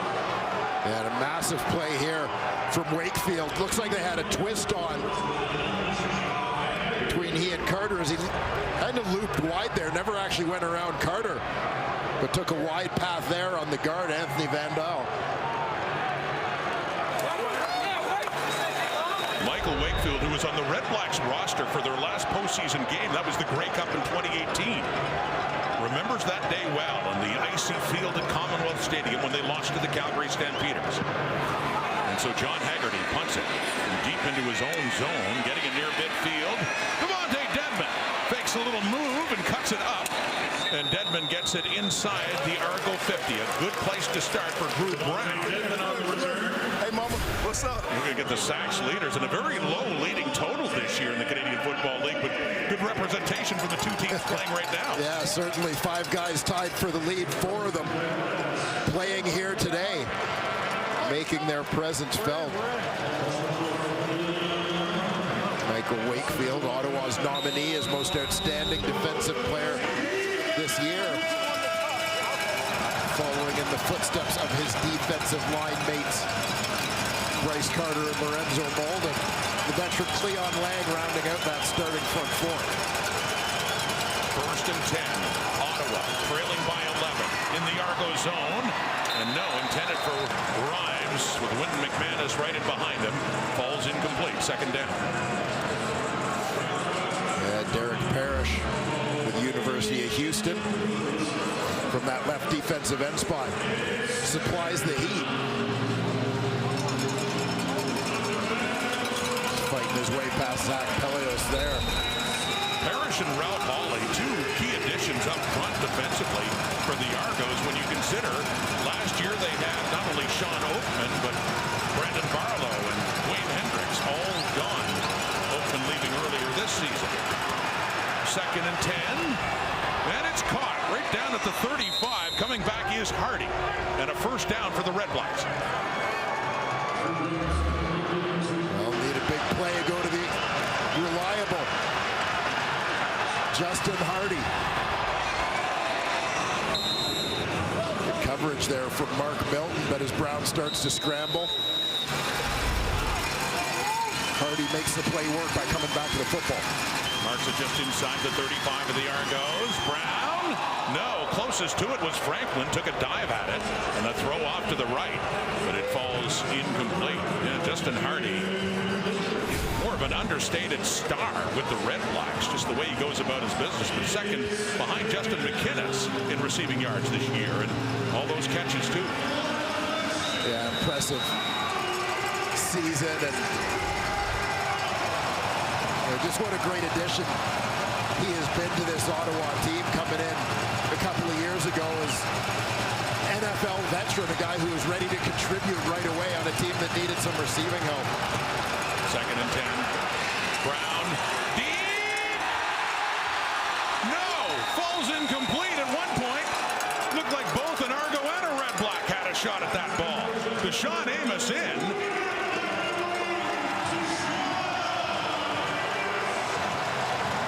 Two Ottawa receivers basically end up on top of each other this route. Both Pimpleton and Hardy right there. Looked like Hardy might have been looking for a call from based on the contact. There, Amos goes up. To me, he's just trying to make a play on the football. Pimpleton might have had a shot at a touchdown there. So Lewis Ward, 3 for 3. And 3 big points they're going for here to get this Argo lead trimmed down a bit. Ward, one of the best in the business. We got white lightning running through our veins, and we'll die trying to save our family name. Where the whippoorwills will, the coyotes cry way back in the holler where the moon shines. A minute to go till three-quarter time. First points of the half for the Red Blacks. The 3 from Lewis Ward. So it's 34-26, an 8-point difference. The Argos on top.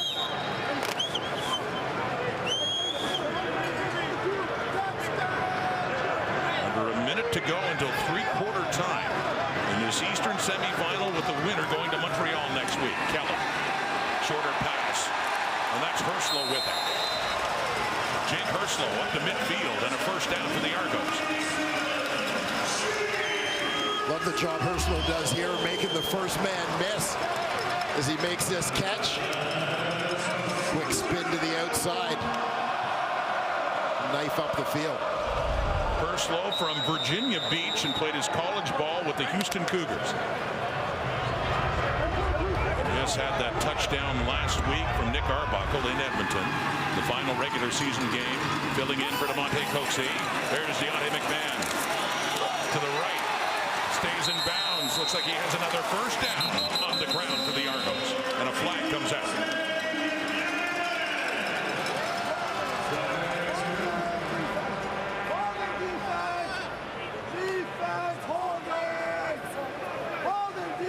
Prior to yards being gained, holding Toronto number 80, 10-yard penalty. We're going to replay first down.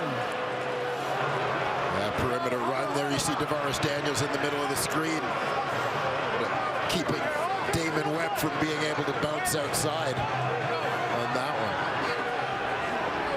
one. Negating that. He may not like it, but it was a hold.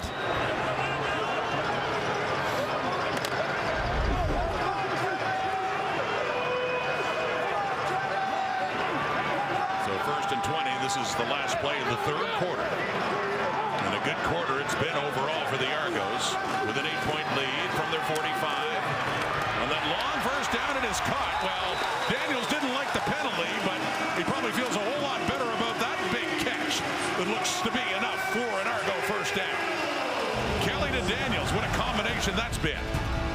Not a touchdown this time, but the big play. One of many for the double blue. They'll take a lead, trying to get to Montreal in a rematch with the Alouettes. Bigger lead, and they head into the fourth quarter, Dwayne, up by 8 points. Yeah, the Argos have done a lot with a little in terms of time of possession, number of offensive plays, just slicing through the Red Black secondary basically with the big plays. Chad Kelly goes down for a couple plays. They decide they want to go back to the run game, and Kadeem Carey looks good when called upon as well. Curious to see if we might see more of him in the fourth quarter. Yeah, the running game, which was such a big part of their victory over the Red Blacks 2 weeks ago.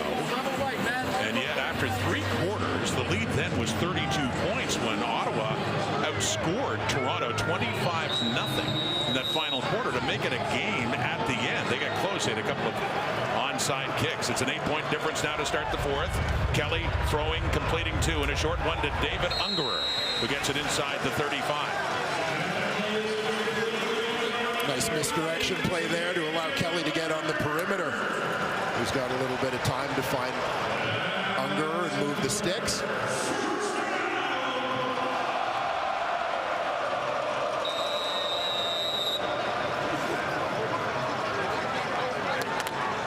A former Ticat started his CFL career in Hamilton. Went to the Grey Cup with the Cats. This is second year in Toronto.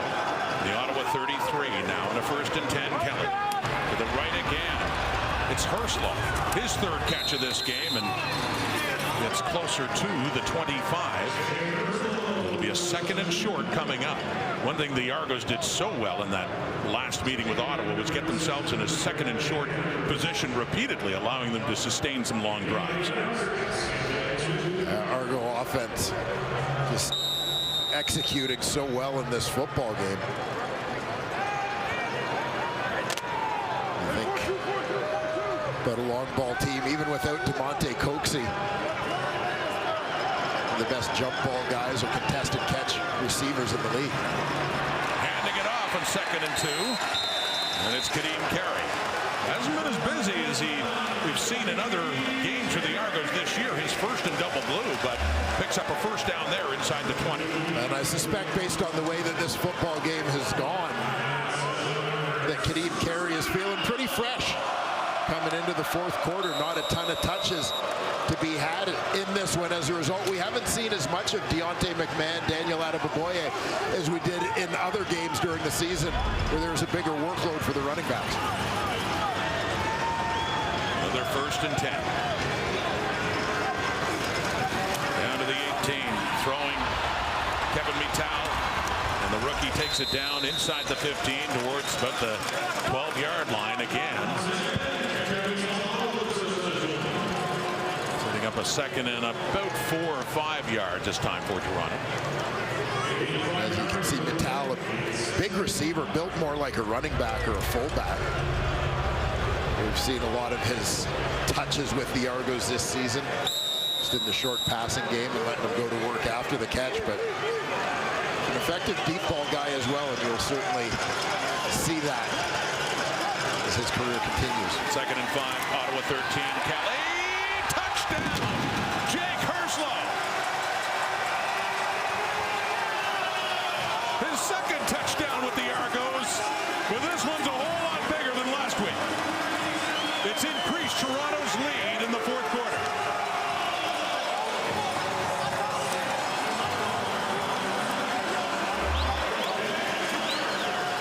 Herslow lined up out wide on the line of scrimmage. Polk is going to clear out. He's just going to come underneath, find the open space. He does a nice job of it. Easy read for Chad Kelly on the quick hitter. Herslow scoring a touchdown a game.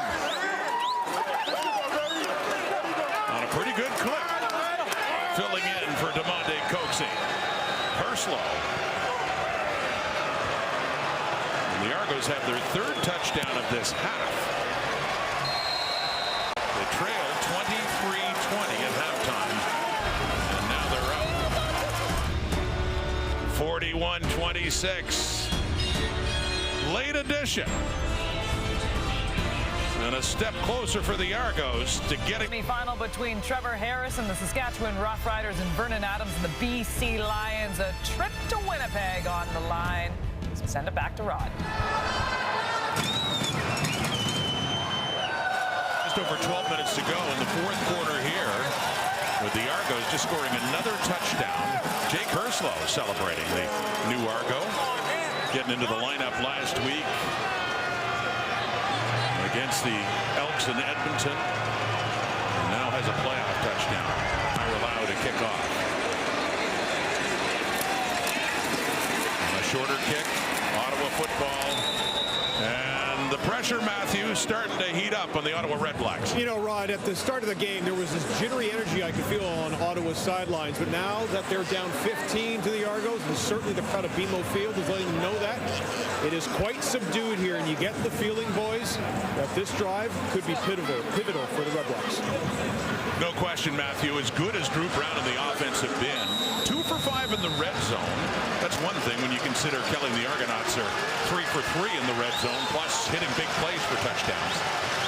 Good as Brown's numbers have been, hey, got to get something going here. Full receivers to the right. He's looking that way. Will pump fake and checks it down to Pimpleton. Just takes it out of bounds across the 50.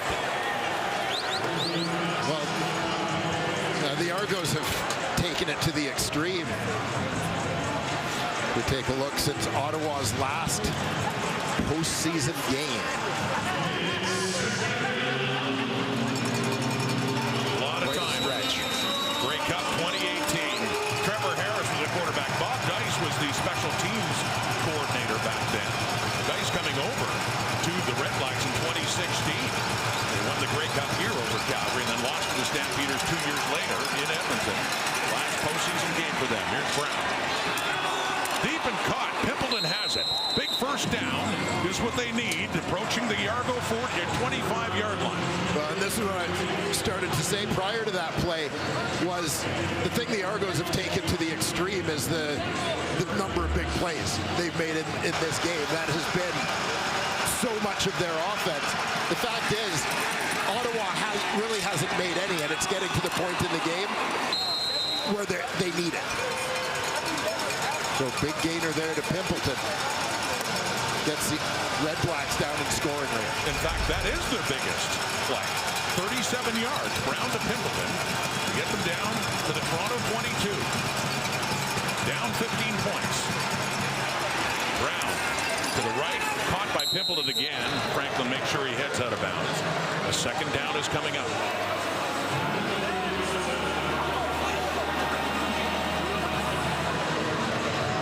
A 37-yard completion to Pimpleton that moved Ottawa down here. 4 catches of 30-plus yards for him during the season. 3 of them came in the last 2 games of the regular season. He adds another one here. As much of a burner as he is, took him a while to hit those big plays. 2nd and 4. Argo 16. Caught! Touchdown!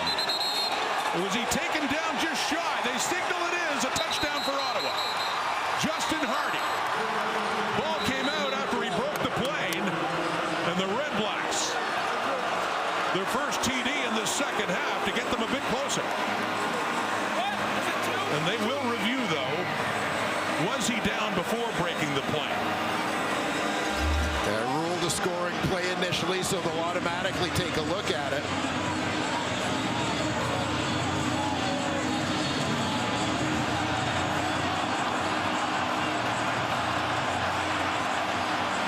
Knee is down before the ball is out, so that's not in question. I do think he was down before the ball broke the plane of the goal line.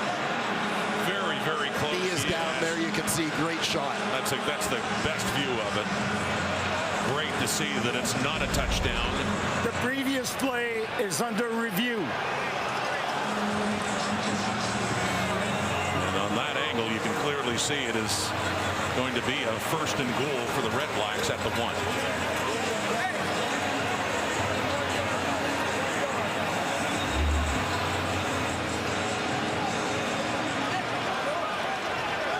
Hardy has him close. Here's the official command center result. After review, the ball carrier was down with contact at the 1-yard line. First down, Ottawa at the 1. 1st and goal, and a touchdown is a must. Under 10 minutes to go in the 4th. 15-point difference.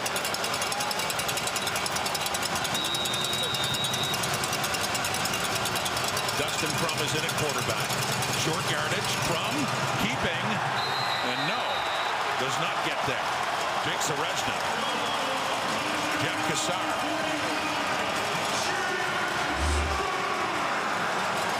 You'll see not much movement here. Toronto up front as Kassar crashes down off the edge. Make the tackle on the Ottawa quarterback.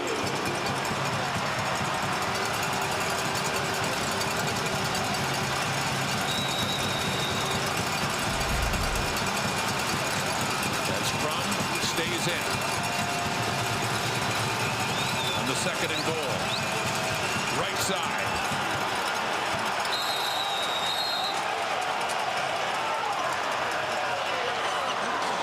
Still no signal of a touchdown. The Argos defense stood him up again. Third down coming up. And how big is this after it looked like Hardy might have had the score? The Toronto Argonaut defense holding firm. No push there for Ottawa. Do they go back to the well one more time with the sneak or try something a little more creative here on third down? Well, in a game of big plays, and there have been many of them, could this one be the biggest? Third and goal, Ottawa. 15 points down. Crum! Still no signal.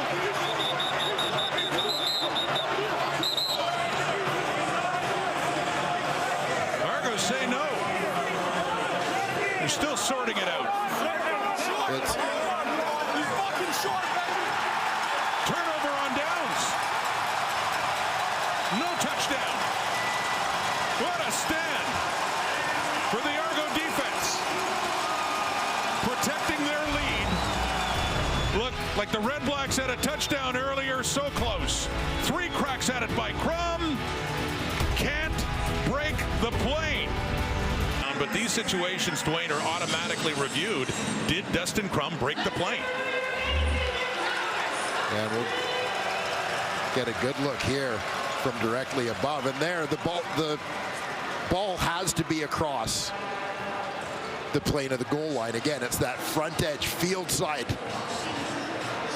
plane of the goal line, not the end zone side. It doesn't have to be completely across the line. It has to pass the front of the line. That is so close. As said, the call was no, and you need enough evidence to overturn. The previous play is still under review.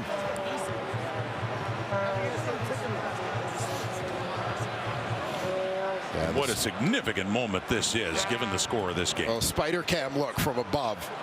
Think of where he's holding the ball. It has to be across the plane of the line. You can see the ball. And from that angle, it looks like it was enough to break the plane and would be an Ottawa touchdown. Yeah, it appears to me that the ball was in that gap, which is over the goal line, over top of the goal line.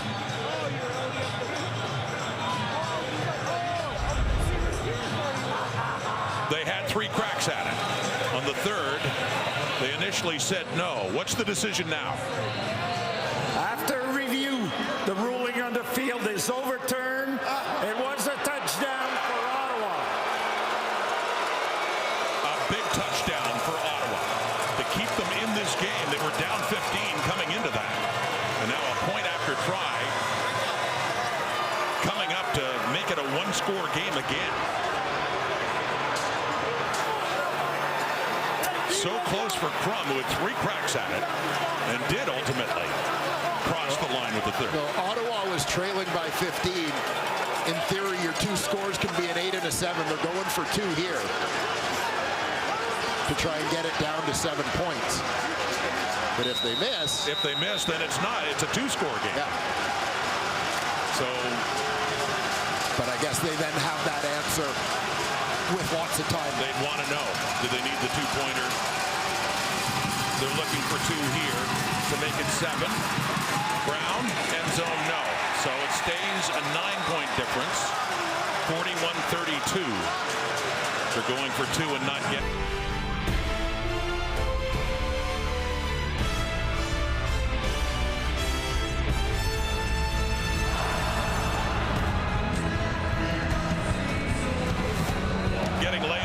semi-final. Bob Dice's Red Blacks get closer. They did get the touchdown, but it is still a 2-possession game after their attempt at a 2-point conversion failed. Yeah, and it is always the debate at that 15, score the 6, you're now at 9. Do you go for 2 now? What do you do? And I appreciate the thinking. Here's Janarian Grant. Got something going. He's stayed in bounds for a while in his best return. And this day, the Red Blacks have been doing a very good job on him for the most part. So 7:48 to go in the 4th quarter. And the Argos leading it by 9. And for Baron Miles' defense, it just keeps getting more important now. Well, that's the knowledge that the Argos have hurt them in 2 different ways. You certainly can't afford to keep giving up big plays, but you can't have them kill you on the ground and run the clock. Well, they throw. It's caught by Mitel. It's a good pickup across the 50 near midfield, and a flag comes out late. Bennett Williams. Probably a horse collar. Major foul. Horse collar tackle. Ottawa number 14. 15-yard penalty will be enforced from the end of the run. Automatic first down. You can see the right hand of Bennett Williams clearly grasping the jersey. And with that penalty, he gets inside the Ottawa 45 down to the 43.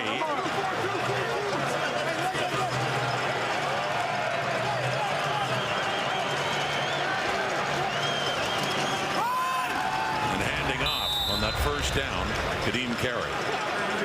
Wonder in this situation how much the Argos would run the ball. Well, they're in 2nd and long now, but one thing both sides could agree about the value of the running game, if you have a lead late and you're looking to kill some clock, that's when it becomes very valuable. Return alert! That's it. Hey, possible 2. You know, you can make the argument that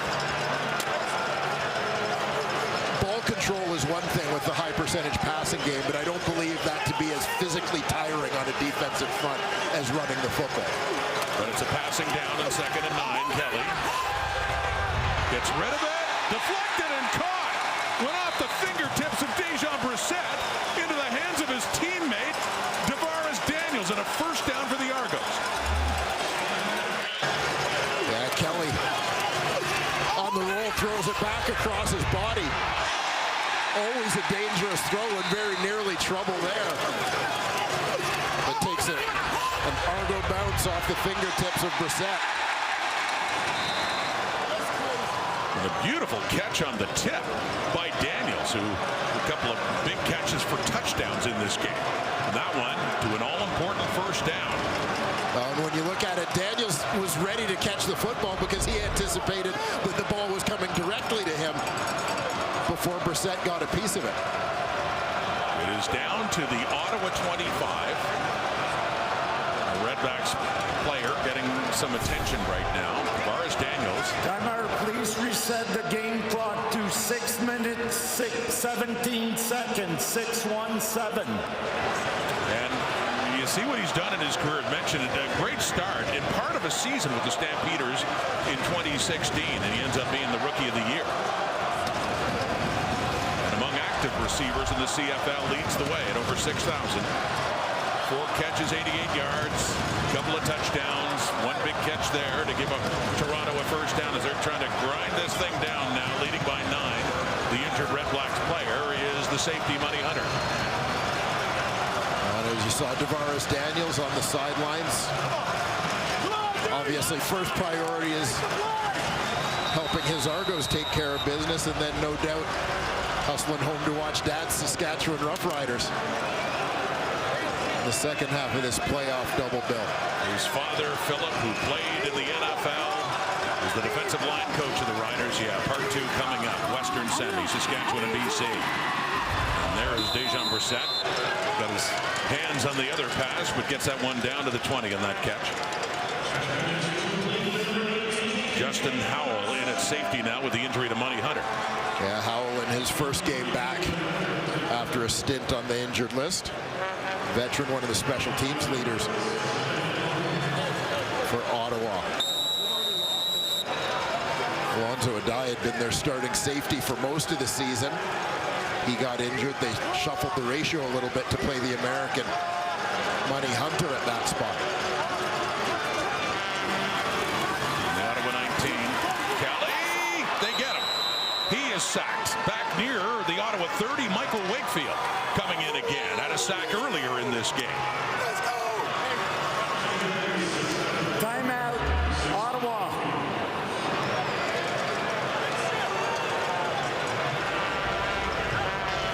Leon Lang and Wakefield both getting some push there.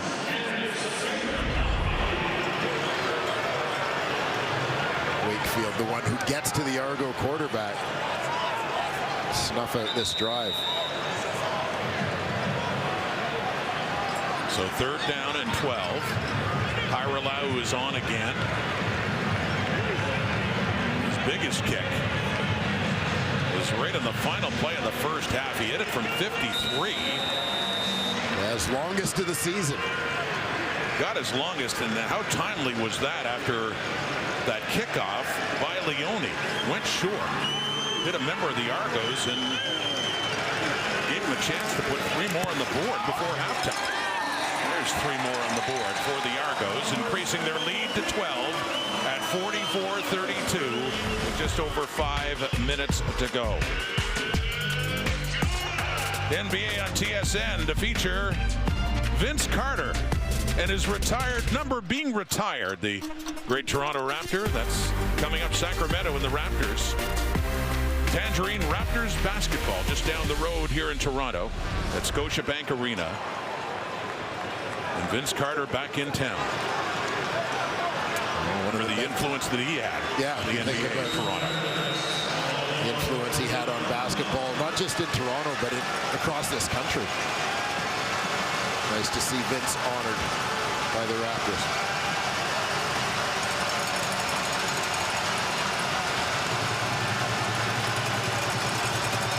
Receivers to the right. Brown looks that way, and that is caught by Martner, shy of the 45.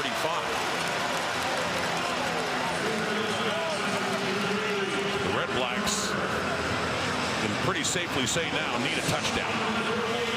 4.5 minutes to go, down by 12. And we talked about their need for big plays. As you watch that clock tick down, that need becomes even more pressing here. Got to get a shot down the field. Chunk play.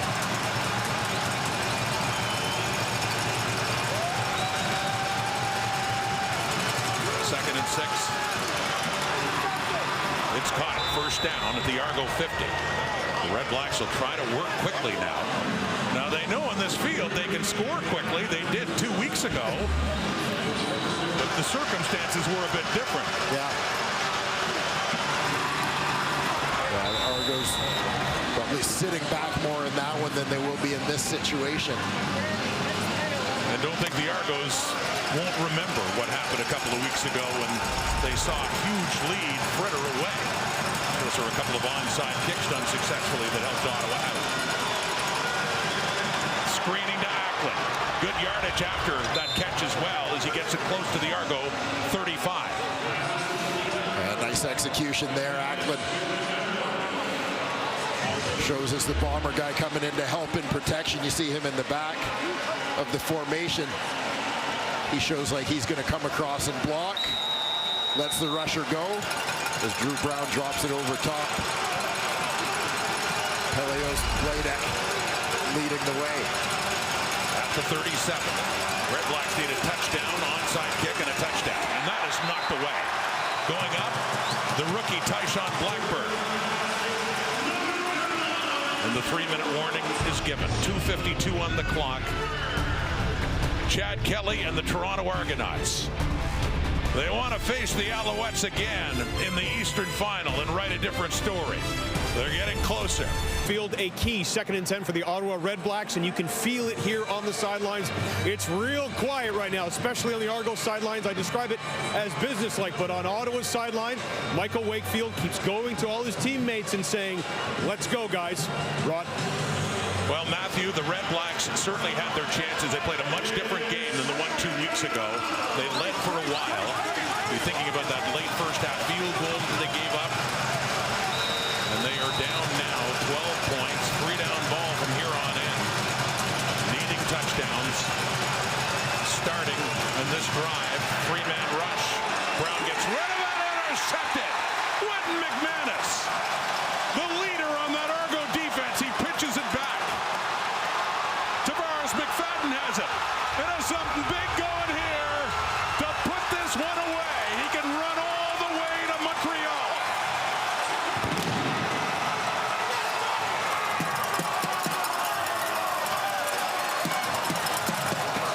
A touchdown for the Argos, courtesy their defense.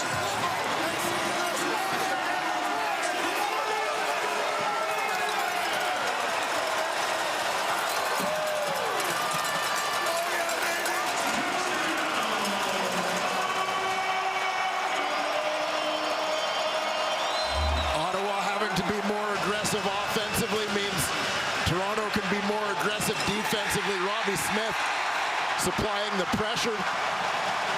Brown hurries up that throw, and who else to make a huge play but Quentin McManus? A risky decision to lateral deep in your own territory at this stage of the game, but it definitely pays off as Tavares McFadden takes it to the house. The second touchdown this year scored by McFadden. He had a pick 6 against Winnipeg back in the regular season. And that one pretty much seals the deal with the point after by Hairolahu with 2:23 on the clock and a 19-point lead. Now I say this realizing that we were speaking in similar terms a couple of weeks ago when the Red Blacks quickly and furiously cut into that lead, but it's daunting now. It certainly is. Down to just 2:23 on the clock.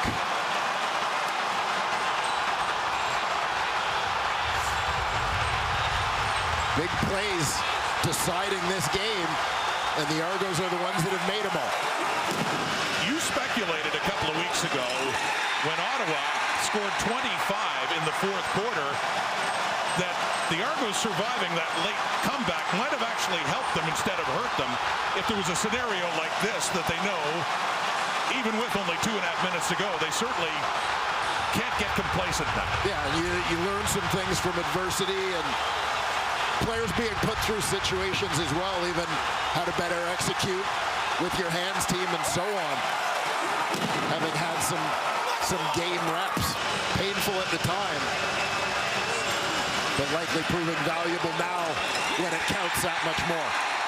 That was Drew Brown's 50th pass and his first interception thrown in the intensity of Ryan Dinwiddie. 4th year as head coach of the Argos, 4th home playoff game, and looking for his 2nd win out of those 4. The heartbreak last year against the Alouettes. Lost the Eastern Final in 21 to Hamilton before beating Montreal in 2022, advancing to and then winning the Grey Cup over Winnipeg 2 years ago. But Devontae Dedmon, the injured Red Blacks player, getting attention on the field. But 2:17 on the clock. And sure, they can say, a lot of them do, Dwayne, of the Argos have remembered the pain of last year here on this field in the Eastern Final against the Alouettes, that they try to put it aside. It doesn't matter now, but I can't help but think as they get ready to go to Montreal, assuming they hang on to this, that some of them will be thinking about what happened in the Eastern Final last year and would love to flip the script in the Alouettes. Yeah, certainly a feeling. I don't think it's so much about vengeance as just an opportunity that got away from them last year and having a second chance to play in an East Final, regardless of whether it's home or on the road. We see Brown forced to step up with Robbie Smith coming around the corner.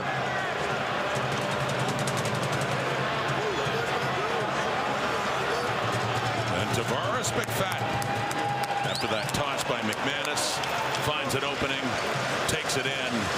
Dinwiddie and the Argos starting to celebrate with a 19-point lead in these final minutes. Devontae Dedmon getting help now, walking off the field and limping.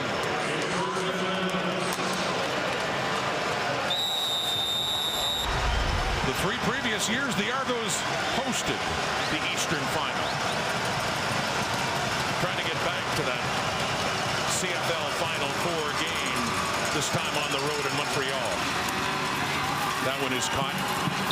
Out around midfield is Braylon Addison.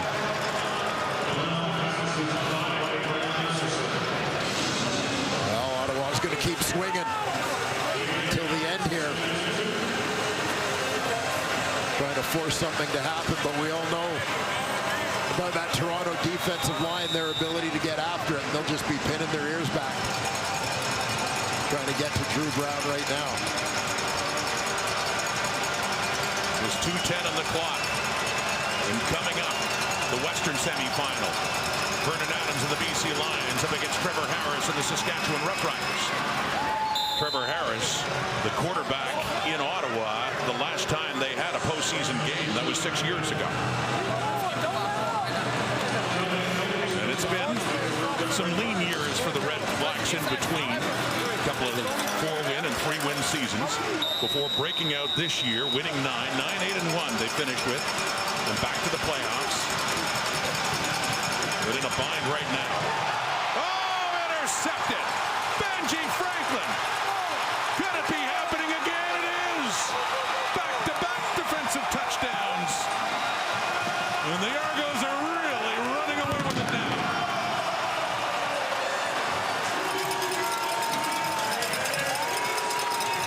Well, the risk of these kinds of plays from an Ottawa perspective obviously increases when you get in this situation. You're pressing, you got to make something happen offensively. You hate to see one like that off the receiver. But the Argos, give them credit for making plays happen. Tight window. Franklin steps in front of it. Then the CFL leader this season in pass breakups, Benji Franklin. Bit of a slow start to the season. Spent a little bit of time at the field corner spot. Really seemed to find his home on the boundary side. A day of big plays for the home side. The first on offense for the Argos. And in this fourth quarter, their defense kicking in a couple of touchdowns. 58-32, under 2 minutes to go. And Toronto can make plans for another Eastern Final meeting against the Montreal Alouettes.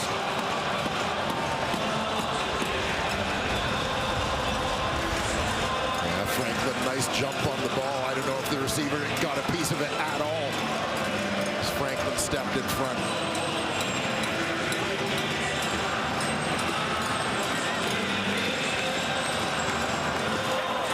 Disappointment for Drew Brown and the Red Blacks. And for the Argos,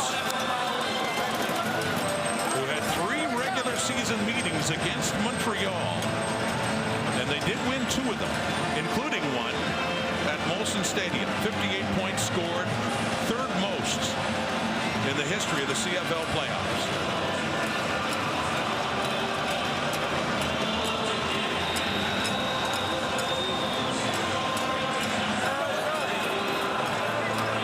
At 68 points in a playoff game against Winnipeg back in 1996. That's the record. The Argos have racked up a lot here. And yes, against the Alouettes in the regular season, Montreal won here in week 4. 2 weeks later, the Argos beat the Alouettes at McGill, and that was Montreal's first loss of the season. That was a game Cody Fajardo got hurt early. And then they met again last month, Dwayne, here at BMO, and the Alouettes had just found out they had clinched first before the game. They knew they already had first place wrapped up, and that was a close one. The Argos did manage to win that, ran the ball very well against Montreal. That was the Alouettes' first road loss in over a year. Yeah. I think in the world of storytelling, probably a matchup a reasonable number of people wanted to see. Well, it writes itself himself in the return match. Yeah, absolutely. After the Argos at 16-2 were favored against Montreal in the Eastern Final here a year ago. That's Khalil Pimpleton. Keeps working, keeps fighting down about the 45. But that game, that Eastern Final a year ago here, Chad Kelly's first playoff start, I should say. He got intercepted. They had an impressive opening drive. He was picked off by Marc-Antoine Dequoy. It went the other way, and it set the tone for a game where the Alouettes' defense in particular really dominated. 9 turnovers forced in that game, 4 interceptions. And Montreal, of course, goes on and beats Winnipeg to win the Grey Cup.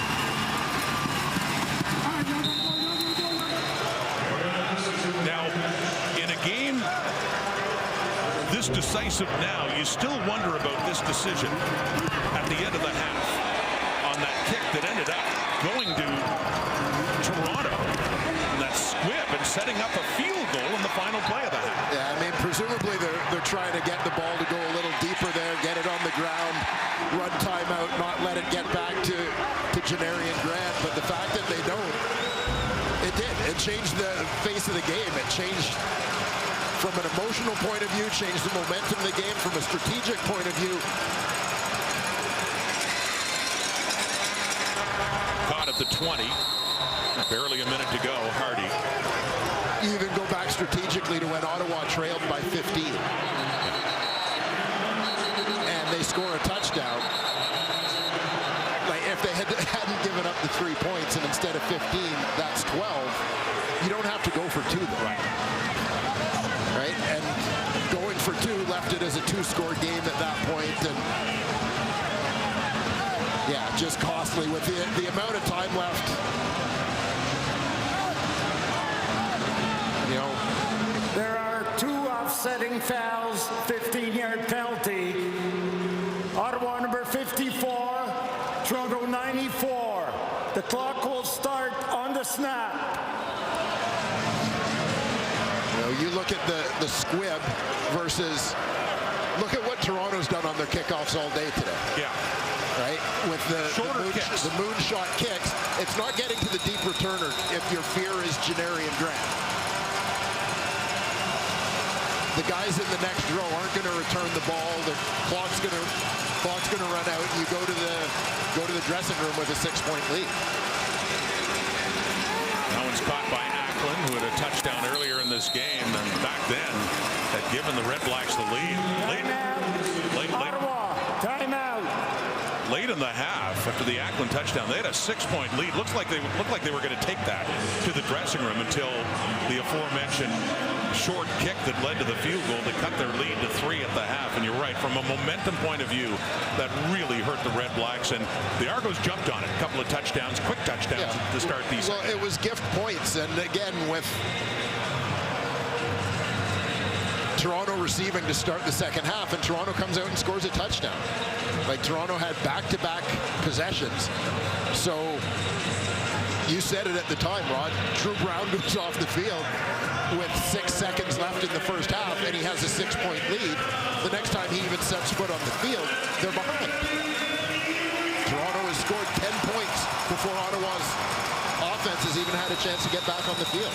41-9 the score in favor of the Argos since the decision. Just a minute to go in this East semi-final, and the Argos in charge and continuing to flex their muscle as Jake Ceresna is knocked down at the line of scrimmage. Jake Ceresna, who started his CFL career with the Ottawa REDBLACKS. Yeah, left side of your screen. Fights his way through 2 offensive linemen to get a hand on that one. Ceresna, who as impactful as he was, 8 sacks from his defensive tackle spot. That's actually his first pass knockdown of the year. Coming with a minute to go. And then the Argos are going to be off to Montreal to face the Alouettes. In that game, for the right to go to Vancouver and break up 111. Blitz coming. He gets rid of it. Mardner with it inside the 10, but Academic now with a 26-point difference. And an injured player, Deshaun Amos, is down. One of the stars of the secondary for the Argos. So we know Toronto's going to Montreal for the Eastern Final. Who will be going to Winnipeg in the West? Trevor Harris, Vernon Adams. Once teammates with the Alouettes. A.J. Ouellette, William Stanback. And the BC Lions. Hey, third-place teams have done it before. Remember the Blue Bombers of 2019. They had to go on the road, win a couple of road games to get to the Grey Cup, and they won it. So the Lions keeping the faith. The Riders, though, look great against them the last time they met just 3 weeks ago. What do you say? When Saskatchewan clinched a home playoff date.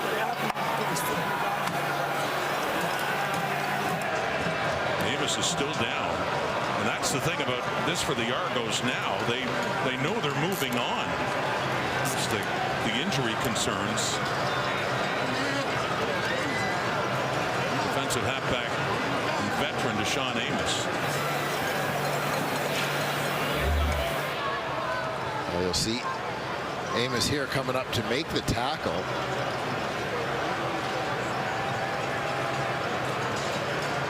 You see him grab his left leg there immediately. It looked like Mardiner's left knee caught him on the inside of his knee.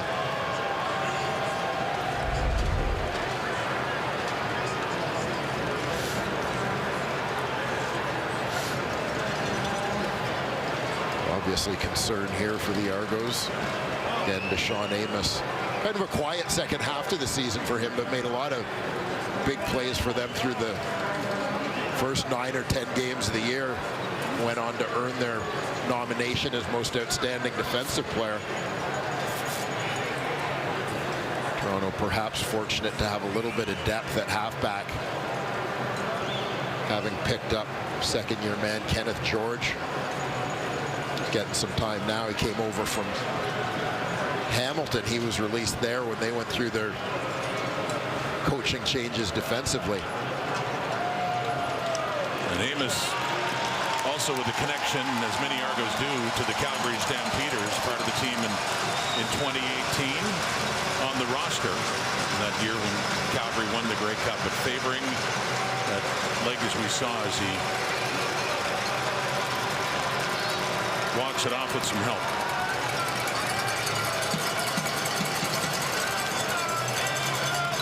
Big part he has been of that Argonaut secondary. 5 interceptions to lead the way for Toronto in 2024.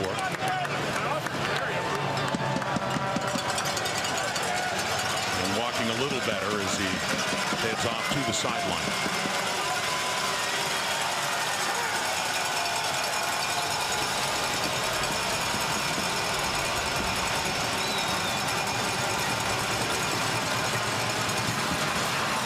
To the end zone and a touchdown late in this one for Braylon Addison. Not enough in this day with 40 seconds to go, but upwards of 40 points being put up by the Red Blacks. In the first half especially, offense was not the problem. Yeah, Addison's free release to the flat, gets a little rub from Khalil Pimpleton. Upfield, making it hard for Mark Milton to get out there in coverage.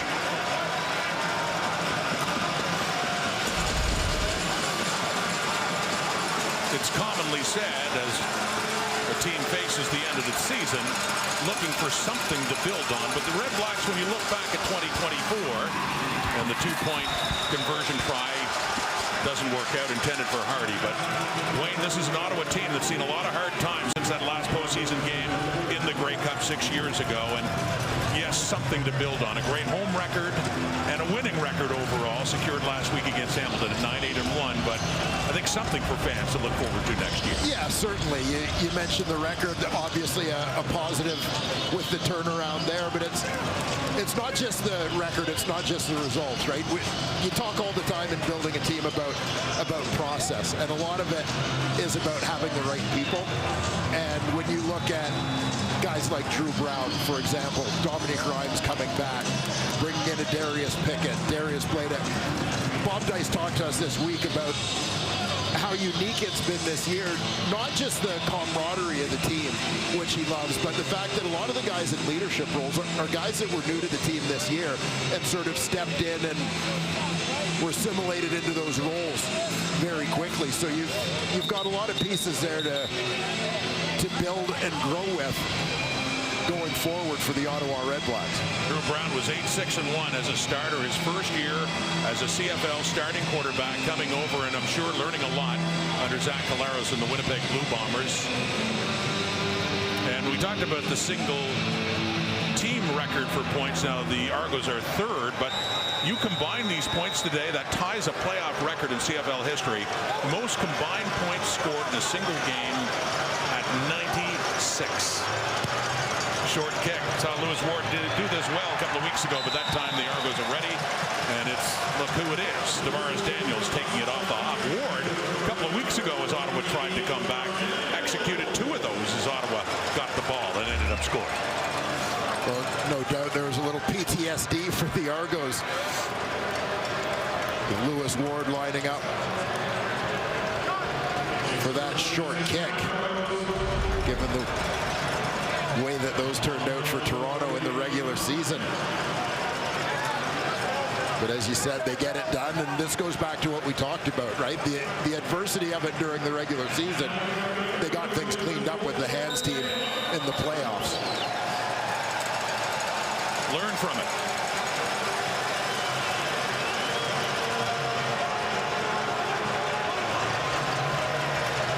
Victory formation, Nick Arbuckle out.